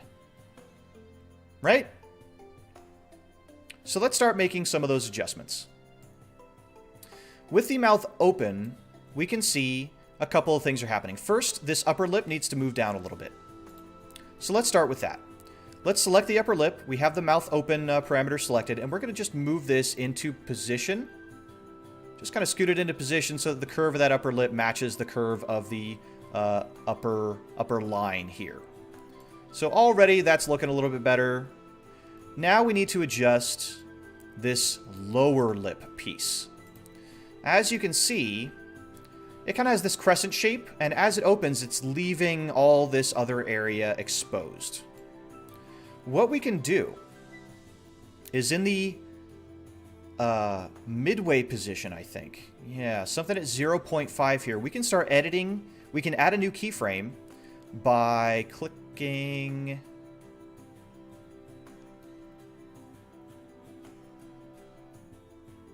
Where is it?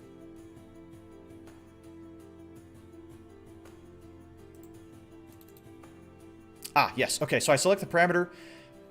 This menu opens up to the side. You can't see it, I apologize, but there is a little window off to the side that has a green circle with a plus and a gray circle with a minus, and it says add single keyform for the green circle and delete keyform for the gray circle. What we're doing is we are going to position this in the center here, and when we select the parameter, we want to add a keyform. So if I do that, that is going to create a keyform specifically for the deformer that we have selected, which is the lower lip. Okay, that's all we're editing. That's all we're concerned about. And what we want to use this for is to create a midway point between when the mouth is halfway open and when it's fully open, so that we can start creating a crescent shape to cover the rest of that open mouth. So that when the mouth is opening and closing, you're not seeing this weird, area over here outside of the line, let's say. So we're literally trying to color within the lines using the shapes that we have available. So now that we have this keyform created, we can start editing this shape. And we're going to do it very similar to how we edited this mouth shape by changing this deformer. I'm just going to first start pulling up these corners. You can see this shape is going to start taking a more of a crescent shape. That's what we want. As we pull it further up, you're going to see it's clipping more into the inside of the mouth. So we're going to move this up. Move these pieces up. Just try to get the shape that we want and the behavior that we want. Okay, and then we can start pushing those shapes back out using other controllers. It's very much a game of tug of war here. Some of the deformers will pull other parts of the shape, and you'll just need to adjust it until you get the aspect that you want. You can see we're pulling, pushing, getting the part that we want to look the way that we want. Okay? That's all this is. So there we go. Now when the mouth is partway open, the outside of the mouth is covering up the mouth shape. Perfect. So in between closed and halfway open, it's behaving correctly. Okay, we may want to pull this in just a little bit more. Just a bit. To make sure that this is behaving the way that we want. Okay, let's see. So from closed to halfway open, it's behaving appropriately. Now you'll see as we continue it fully open, it takes on a totally different shape, right? This is still back to the default shape, and that's because this keyform still had that default shape moved down instead of taking on this midway shape. And you can see in between the fully open and the midpoint, it warps in that way. What we want to do is we want to, when it comes to this point, cover up the rest of that area. So we're going to create a shape with this lower lip to cover up all this outside area. So that in between the midpoint and the fully open, we're not seeing any of that weirdness right in here. So what we're going to do is we're going to kind of mimic this shape that we created here at the midway point. We're going to make it even more extreme here at the fully open point. So how can we do that? Well, first I'm actually going to move it up a little bit. That's going to allow us a little bit more shape to work with. I'm going to yank this all the way up to the top on either side so that it covers all of that area. Right? Then we begin the tug of war once again. I'm going to pull these various deformers, these various controllers down and around until this thing behaves the way that I want it to, including yanking these parts all the way down so that we expose all of the open mouth parts that we want. Some of these warp deformers can get rather extreme, and that's okay. Keep track of kind of the shapes that you're making. Keep in your mind, what is this going to do when it moves? One thing as a general rule of thumb, I'd never want any of these control points to overlap other lines because things start acting really, really strange. So I'm just pulling these down, pulling these parts out until we get the shape we want.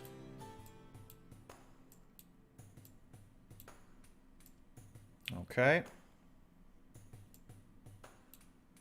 Pull this out. May have to keep pulling this up. Yeah, there we go. That'll pull that up a little further. And we can continue this tug of war. This, I would say, is the biggest part of Live2D, is this tug of war. Working with the deformers, making them do what you want. And if a deformer is not behaving the way that you want, it's possible that you have to go back into the art mesh and change the art mesh. It's possible that you need more control points for your deformer. It's possible that your art mesh just needs different points to work with. There's a lot of little things that you can adjust that's all part of the nuance of Live2D. And this is what I want to encourage you to experiment with, is all of the little nuances. That is probably the biggest learning hurdle of Live2D, are some of these nuances. You can see I'm having a little bit of a tug of war problem in this little area right here, and I'm trying to adjust to make it behave the way that I want. There we are. We're almost there.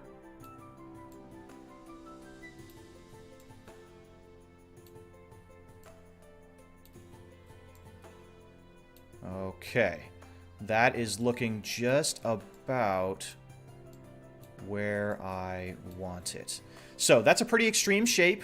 We've had to tug these really, really far up to where we want them, but let's see if our work has paid off. As I close the mouth, that shape is going to continue to warp and fit perfectly. And now we have an opening and closing mouth. For my own avatar, I'll tell you that this process was very, very different. I had to create a variety of rotation deformers and other warp deformers to create my own opening jaw, which behaves very differently from many of the other avatars you'll see out there. For most avatars, this is what you need to do. So what did we do? We created a lower mouth mesh using the Deform Path Edit tool. We assigned various parameters and we warped the lower lip open and upper lip open so that they properly covered the various areas that we needed, so that this inner mouth area doesn't show up when you're opening and closing the mouth. That's what we did. So now we're going to zoom back out. There's a little tool down here, little arrow, display all. I can click that and get a full view of the model. Then I'm going to go through and review all of the different parts that we have been working with. Okay, we don't need the lower eyelid lines. Those are all fine. But here we go. Here's our avatar. You can see as we continue, the avatar will gain more of these little gray boxes. Those obviously will not show up in your face rig or PRPR Live. This is just to show what you're working on. In fact, if I were to lock any of those, for example, for the lower lip areas, then those deform, those little gray boxes disappear. Okay? When they're unlocked, you can see them, you can select them. But here we are. Let's see that mouth open and close. Look at that. Blah, blah, blah, blah, blah, blah. Hello, I am Slime-kun. Yeah. Nice to meet you. There we go. Let me take a quick hydration break, and we'll continue on to the next part.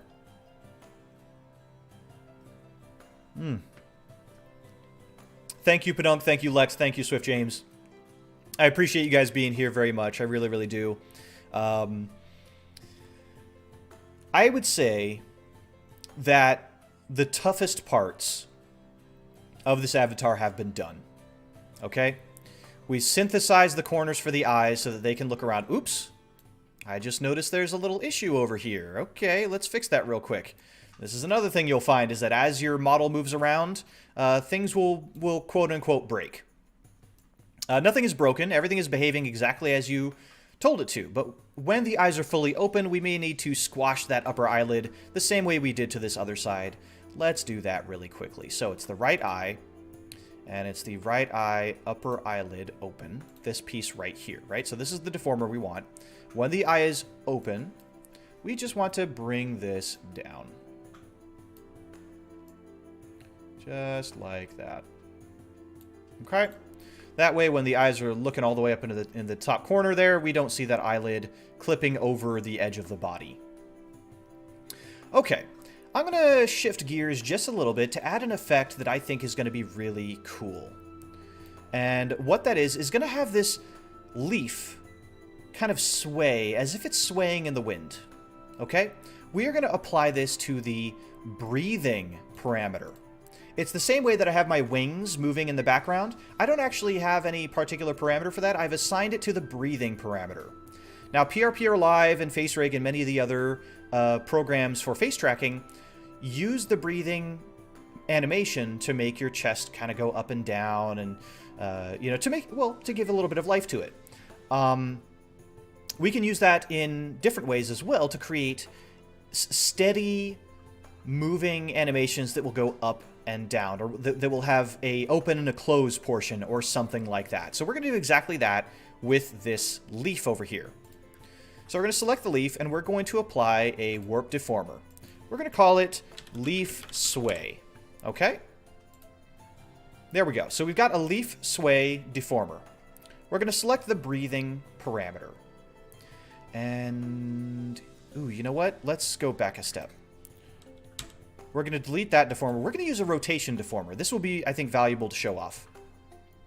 So again, we're selecting the leaf, and we're going to select a different tool. This is the Create Rotation Deformer up at the top.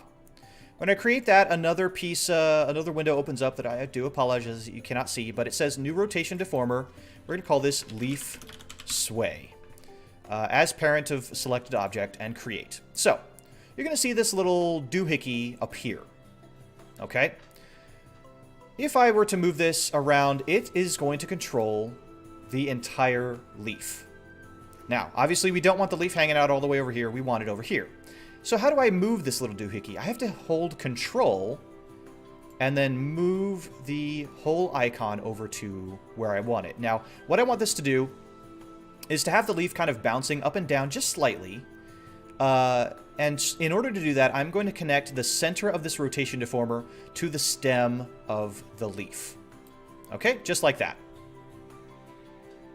Then, now that this is in place, I can come down to the breathing parameter and add my two keyforms.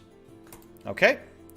So, when the leaf is in one position, you know, if, for example, breathing out, it would be in the 0 position. Breathing in, it would be in the 1 position in the far right.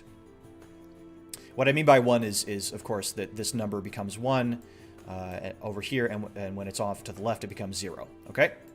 So, there's no movement there at the moment. What we're going to do is we're going to move it all the way to the 1 position, the far right. And we're going to take this deformer and we're going to move up to this needle here, where my cursor becomes this curved left-right arrow. Okay? And we're going to take that, click it, and we're just going to start rotating it. You can see that the leaf moves down a little bit. Okay, it follows the angle of the rotation. Let's put it right there. Okay?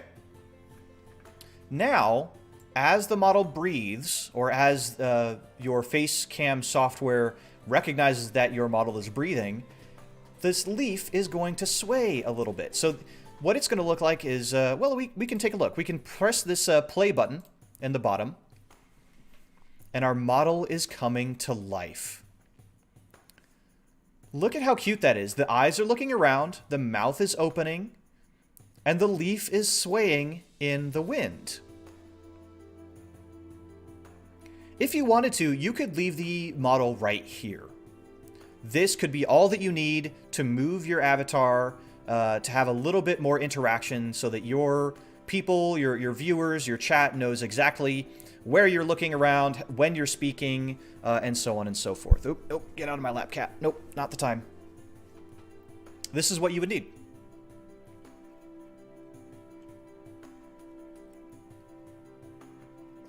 If I wanted to, I could leave this avatar right here, call it tutorial complete. But we're gonna go a little bit further. Okay? What we're gonna do is add a rotation to the head. And head and body are gonna be synonymous in this particular case. Okay? I'm gonna stop that animation, reset everything to default. This next part is probably one of the more complex parts. But once you get the first part done, it's all going to start making sense. To show you what I mean, I'm going to go back to our mark avatar here that Live2D has provided us, and show you what happens when we move the angle X and the angle Y. This should move the head.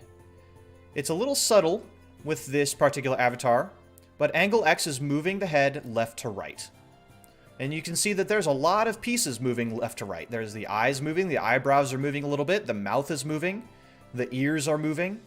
All of those are different pieces that are going to be tied to this angle X parameter. Same thing with angle Y. Angle Y is going to be moving the head up and down. You can see the eyes are moving, the mouth is moving. Every part is tied to this angle Y parameter, at least within the head. Okay? That's what we're mostly concerned with. So Y moves things up and down. X will move things side to side. Let's head back to our slime avatar. We have an angle X and we have an angle Y. Oops. How do we start plugging in these pieces to make it look like the head is turning left to right? That's what we want, right? So we need more deformers. In fact, we need deformers for deformers. Let me take a breather here because this is, I want to make sure that I explain this correctly.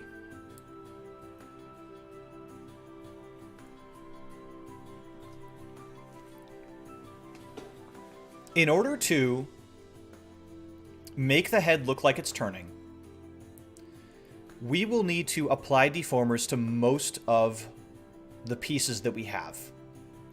The first of which is going to be the right and left eyes.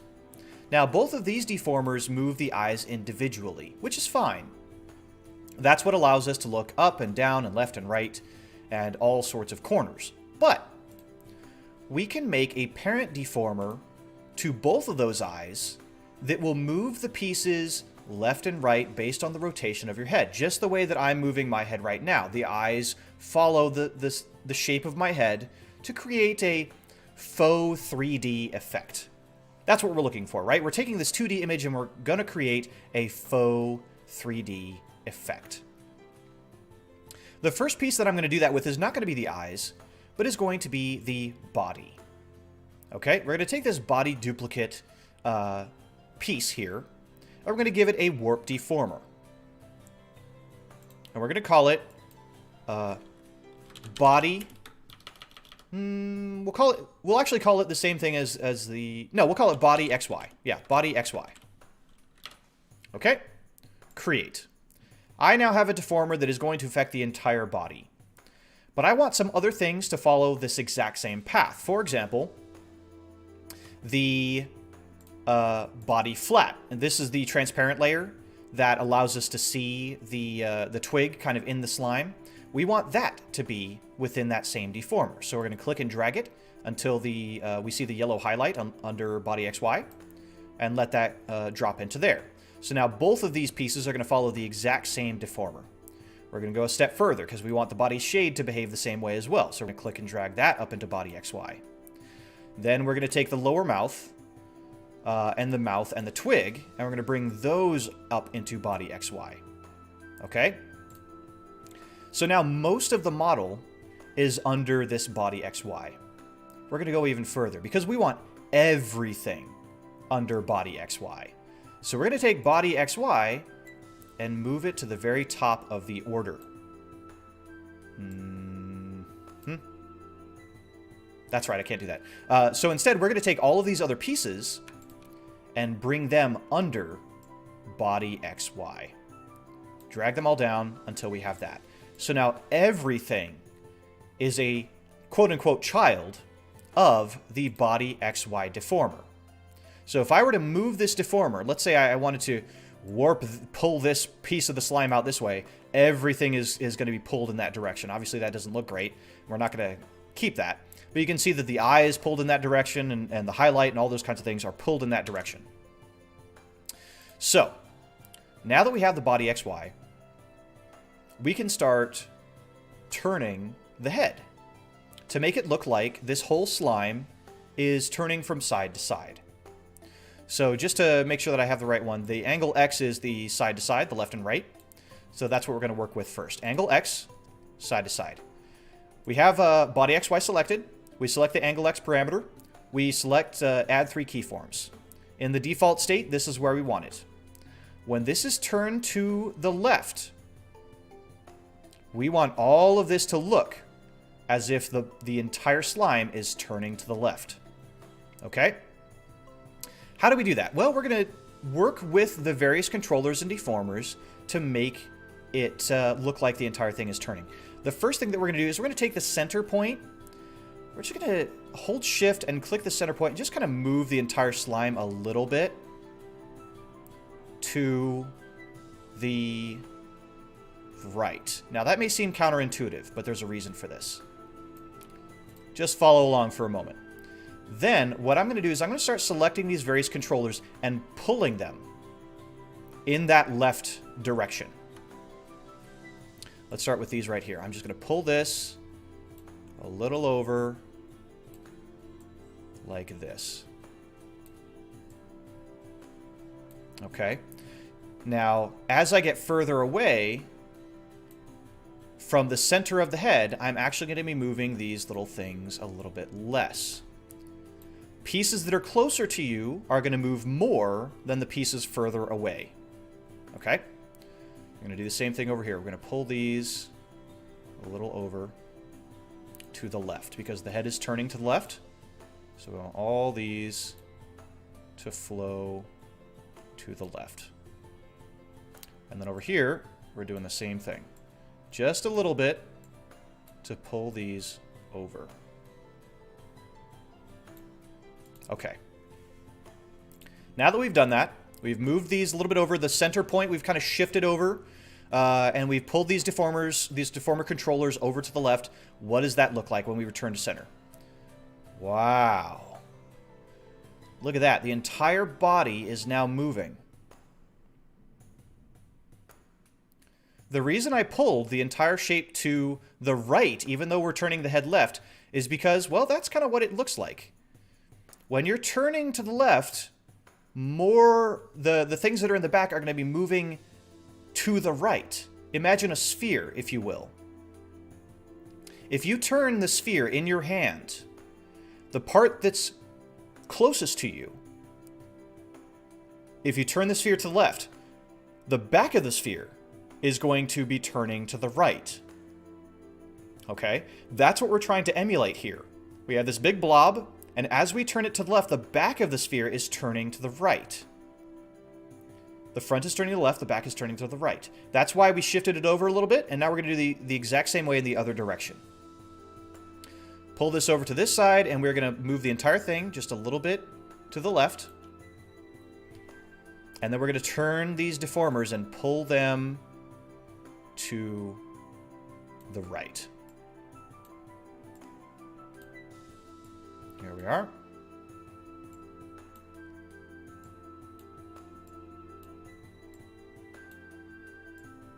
Just like that. Just a little bit less on the ends.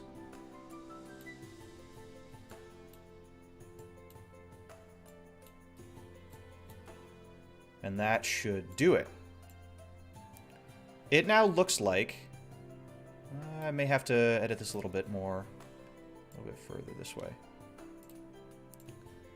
Now it looks like the slime is turning a little bit, right?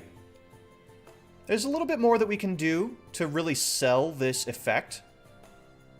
For example, when this is turning to the left, I think that maybe we can tuck in this cheek that's off to the left here. We can tuck that in a little bit further, and we can do that by pulling these deformers on the end in a little bit. Okay? We're going to do the same thing when we turn it to the right. Just pull these in a little bit. Like that. How does that look? Look at that! This is, again, one of those parts that you can keep editing, keep fiddling with, but the important part is now it looks like our slime, our little slime avatar, is moving its head to the left and to the right. If you see anything that looks a little bit funny, just move that parameter over to the deformer that you want to work with and just start fiddling around. Get it to where you want it to. Slide this parameter over. Move the controller until you get it looking the way that you want.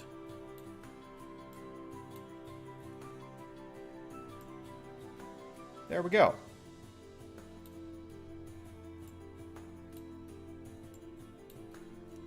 Just editing a few little things here.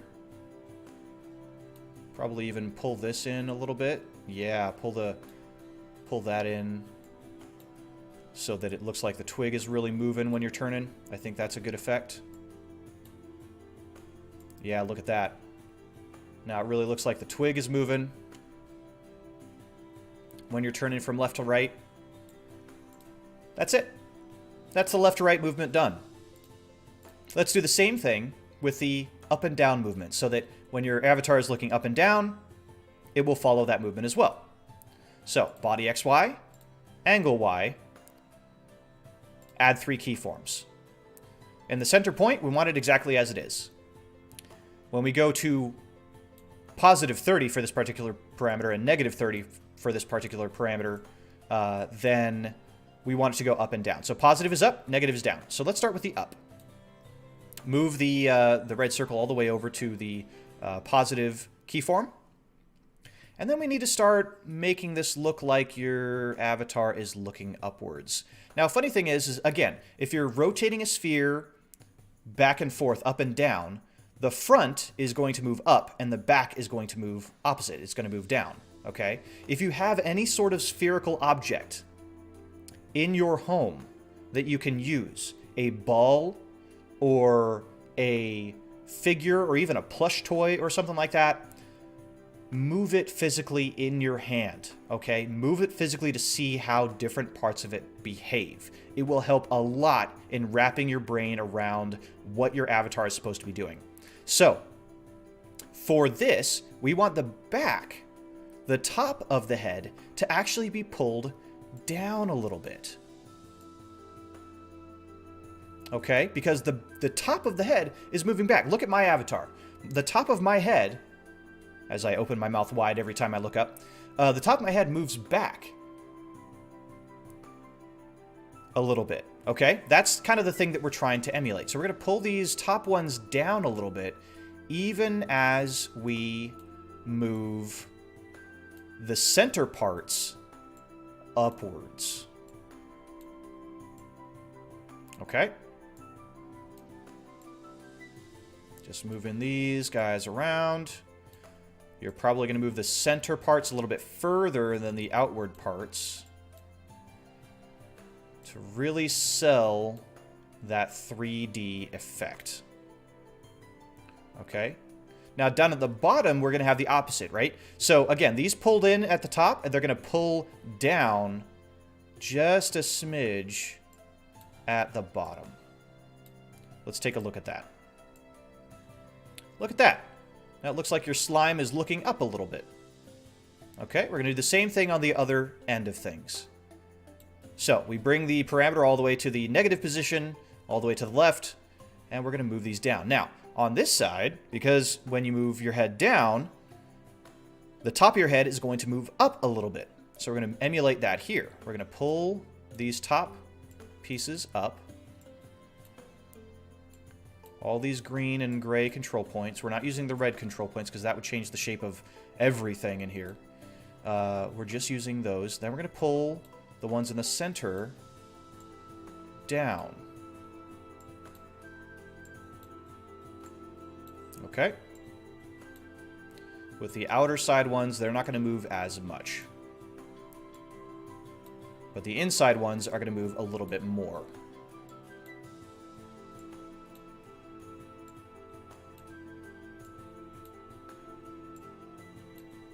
Let's try to fiddle with it, make sure everything looks a little bit even there. Move these just a little bit in on the bottom edge. There we are. So let's see how that looks. Now I'm looking up, I'm looking down. Here's the center, here's down. I could probably push it a little bit further on the down angle.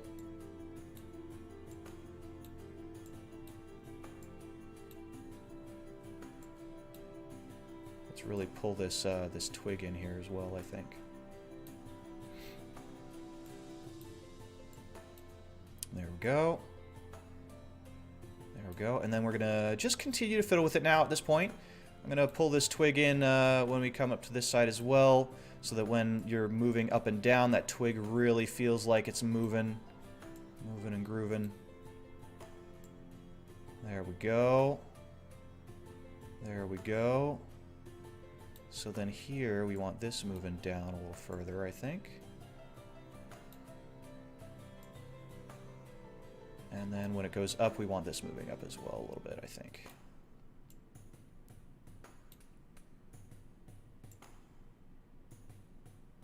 Look at that. We have an upward and downward movement. Oh, Lex, you said something and then you had it retracted. Oh, well.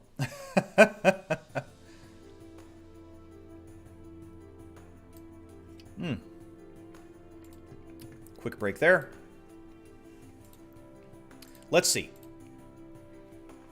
Our head now moves up and down. Up, down. And if we bring this back to the center, it will move side to side. Now, very similarly to how we did the eyes, we're going to synthesize the corners of the entire body. Okay? So let's reset to default values. And we link angle X and we link angle Y by clicking the little link icon in the corner. That will give us this. We select this new conjoined parameter, hit the 3-bar icon, and go to Synthesize Corners. But first we have to click Body XY. I apologize. Body XY, then the parameter, then the 3 bars, then Synthesize Corners. Angle XY, cha-cha-cha-cha. Okay. Now, I'm looking up and down. I'm looking side to side. And I'm also looking up into the different corners. It's a little subtle. It's a little bit weird, I think. But overall, it works. Our avatar is pretty much done. At this point, you can add more animations. You can fiddle with the animations and the deformers that you have. I was saying that shouldn't the whole face move because as a sphere it rolls to look up and down rather than shift parts of itself, but it works so it's fine. Yeah. Yes, exactly. It is a slime, so I kind of imagine that some of the parts would be a little bit floaty. I took a little bit of creative degree there. But for the most part, this is done. All we did was we created a deformer for the entire body that covered all of the parts so that when we turn the entire head, all those parts follow the same path. You could go further, and within the angle XY parameter, add more deformers to the eyes or the mouth or whatever to have them move in specific ways, to have them follow the shape of the head perhaps a little bit more accurately. But in terms of simplicity's sake, this is the easiest way to get your body, your avatar, moving the way that you want it to, okay? From there, I mean, I noticed that some of the corners look a little bit weird. There's some interesting shapes going on as I move it up and down on the two different corners. But for the most part, it moves, and it behaves the way that I want it to. What you can do is you can take the body XY deformer, go into these different corners, and adjust things the way that you want them to look. That way, even if they move, if this little red circle moves within these little sub-parameters, you can get it to really be sharpened up. I had to do that a lot with my own avatar, getting my spikes and horns to look exactly the way that I wanted them to in each of these directions. To make sure that we have this kind of what we want, we can hit the play button down here, and we'll see the avatar start moving. Again, all that the program is doing is selecting random parameters within those that you've designated, and moving them around to different positions. But that doesn't look too bad, does it? You can see the head moving around, you can see the eyes moving around, the leaf is swaying, the mouth is moving. And we can also fiddle with the eyes to open and close. Give you a little wink. Wink.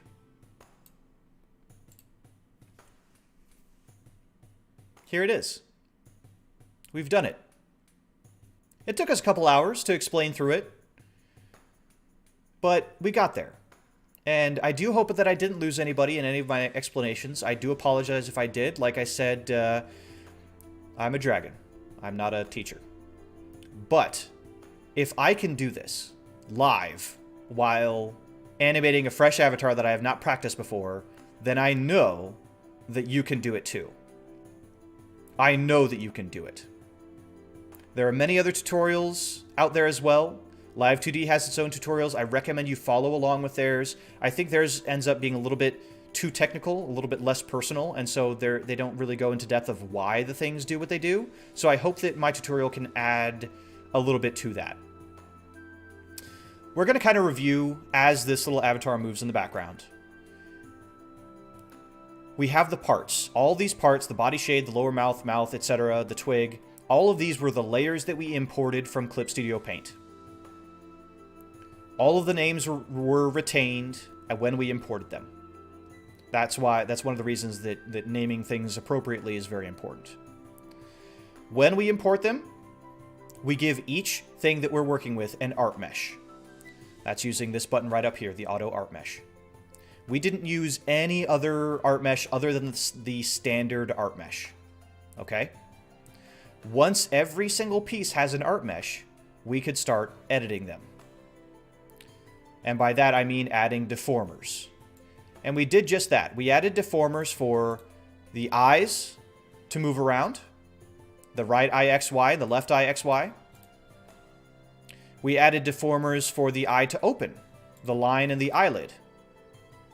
We added deformers for the mouth to open and close, the upper mouth, the upper lip, etc. We added a rotation deformer so that the leaf could sway. And then finally we added the body deformer so that we could make the entire head turn. Okay?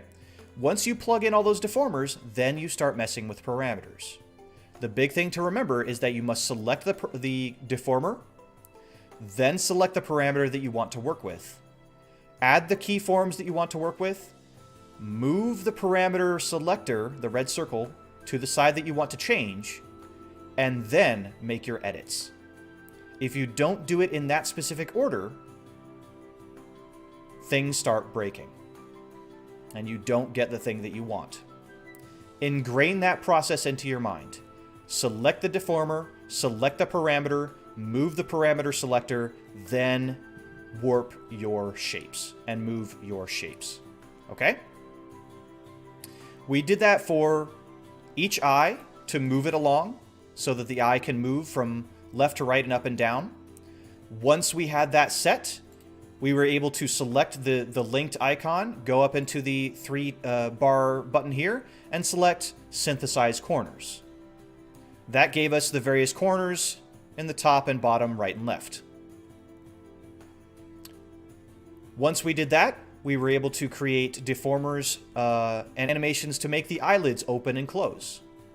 We had to adjust the eyelids so that their shape didn't interrupt the other assets around the model. For example, the shine, or going outside of the bounds of the model. We move them up and down to follow the eye open and close deformers. Or parameters, okay? We moved the deformers so that they would follow the parameters. I know it's a lot of jargon. I apologize. Even I get confused. Then we did the exact same thing with the mouth. With the mouth, we did a different kind of deformer for the lower lip. That lower lip is right here, the lower mouth lip, okay?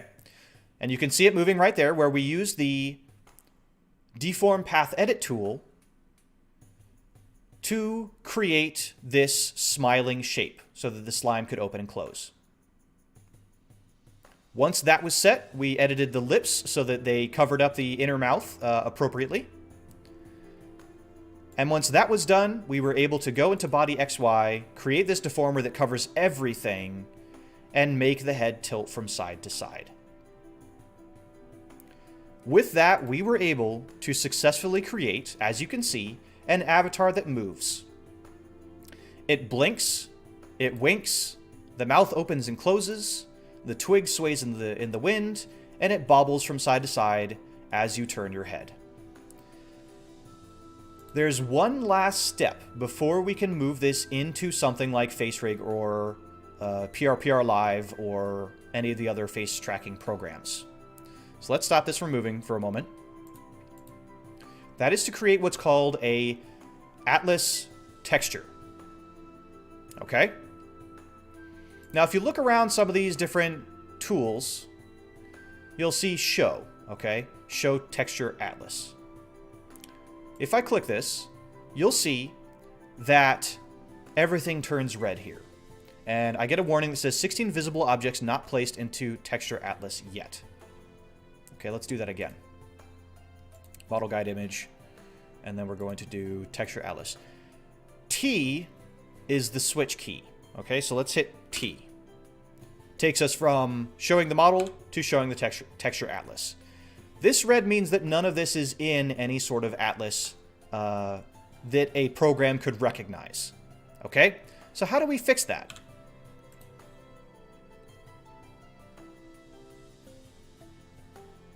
What we need is the... where is it?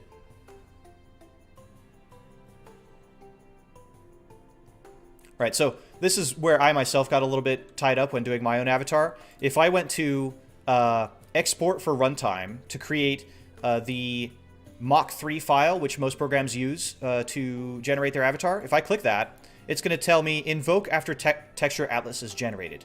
Now, I believe that he is Shift T, or is it Control T?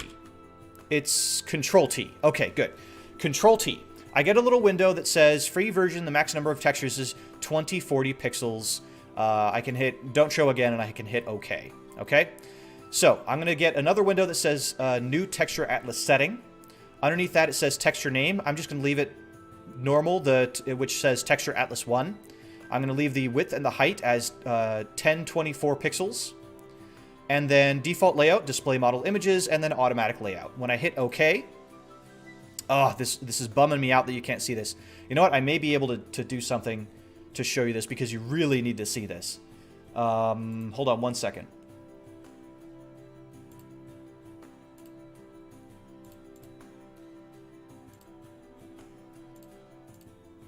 Hold on one second. Here it is. Okay. Done. This is the window that opens up. All right? Each of these pieces that you see here are parts of our model. Over here we have the left lower eyelid line and so on and so forth. We didn't use these parts in our model, so we're not going to worry about that. Normally you would want all of these pieces to be within this texture. The reason they're out here is because they're unset, as you can see up here at the top. If I click one of these, what I can then do is click Add Texture. Oh, no, not Add Texture. Yes, that's right. I right-click it and I hit Place Selected Objects into Texture Atlas. Okay? It appears in here. I then need to move it into a blank area, and I need to repeat that with each of these parts. If I just place them, I can select and then place. You select, you right-click, you place. Then I can click Automatic Layout, and everything will automatically size to the appropriate size, and it will lay out in a just a spread-out version of your model. Okay? You need this to go any further. Once this is set, all you have to do is hit OK at the bottom. When I was originally creating my model, it took me 2 hours to find that you need to hit OK. None of the other tutorials explained that once you do this, you need to hit OK. I am a very literal person, so not seeing click OK in any of the instructions drove me nuts. So, I'll save you a little bit of frustration. Once you have all the pieces in here, you click OK. The texture atlas will then generate. You're done. If I click T, you'll see that nothing is coming into red, even as I switch the mode. That means that everything is in the texture atlas. Now, I can go to File, Export for Runtime, Export Mach 3. It's going to bring up a whole other window, which actually now you can see, which is great. I don't know why it took me so long to figure this out, but you can now see this. I'm not touching any of these kinds of things, leaving them all as it is, and I'm clicking OK. It's going to ask me where to save it. I am going to go into the Slime Avatar folder, and I'm going to save it here. It's going to take a moment. There goes a little loading bar. And we are done. All the different files are now saved. The last thing that I should have been doing this entire time is saving the model itself. I'm going to save as back in the Slime Avatar, and this is going to be the CMO3 file. We're going to save that in here as well. If I need to edit anything, I now have that file saved. We've done it. We've done it. We've completed this model. Our Slime Avatar moves, it blinks, it talks, it sways. And I'm pretty proud of the progress that we've made. And it only took about almost 2.5 hours. I hope that you were able to follow along. If at any point, if you're watching this after the fact, you are confused, please, please, please leave a comment below. I will try to explain things as best I can. Okay? I want this to be a resource. I want this to be a resource that people can use to generate their own stuff. I did this this was a full live stream. I thank you so much for bearing with me for this entire trip. I hope this has been useful to you. If it has been, let me know. If anything is confusing, let me know. If you have a question, let me know. Please, I want to help. I want to teach. I want people to gain confidence in their ability to create these models, because for me, it has been so much fun. It may be hard for me to really express that, right? Because there was a lot of technical jargon, there was a lot of step-by-step, I was trying to guide you guys along the way, but I had so much fun creating this model, creating not only the slime, but also my own avatar. I really just wanted to share that with you all. So I hope you got something out of it. I wish you the best of luck in your own avatar creation. If you want to learn how to put the layers together and create this avatar, be sure to refer to part 1 of this tutorial in my channel. And for now, I'm going to go ahead and wrap up this stream. So, thank you again so much for watching. I appreciate you being here. There's really not much more I can say. We've done it, everyone. We've done it. And I hope this proves useful to people in the future. Farewell. We have another stream on Thursday that will be me drawing, just in a chill, relaxing stream. It's not going to be a tutorial. It's just going to be me drawing some stuff, some fun kobolds, maybe some other characters or slimes or something like that. I look forward to that, 7 p.m. Eastern on this channel. A nice drawing stream, nice chill drawing stream. In the meantime, I will be working on my Minecraft worlds, making progress in each of those to make sure that I have much more to show you in the future as well. And next week we'll be diving more into that. So, I hope you all have a good evening or good day, whatever time it is for you. Farewell, and I'll see you all again very soon.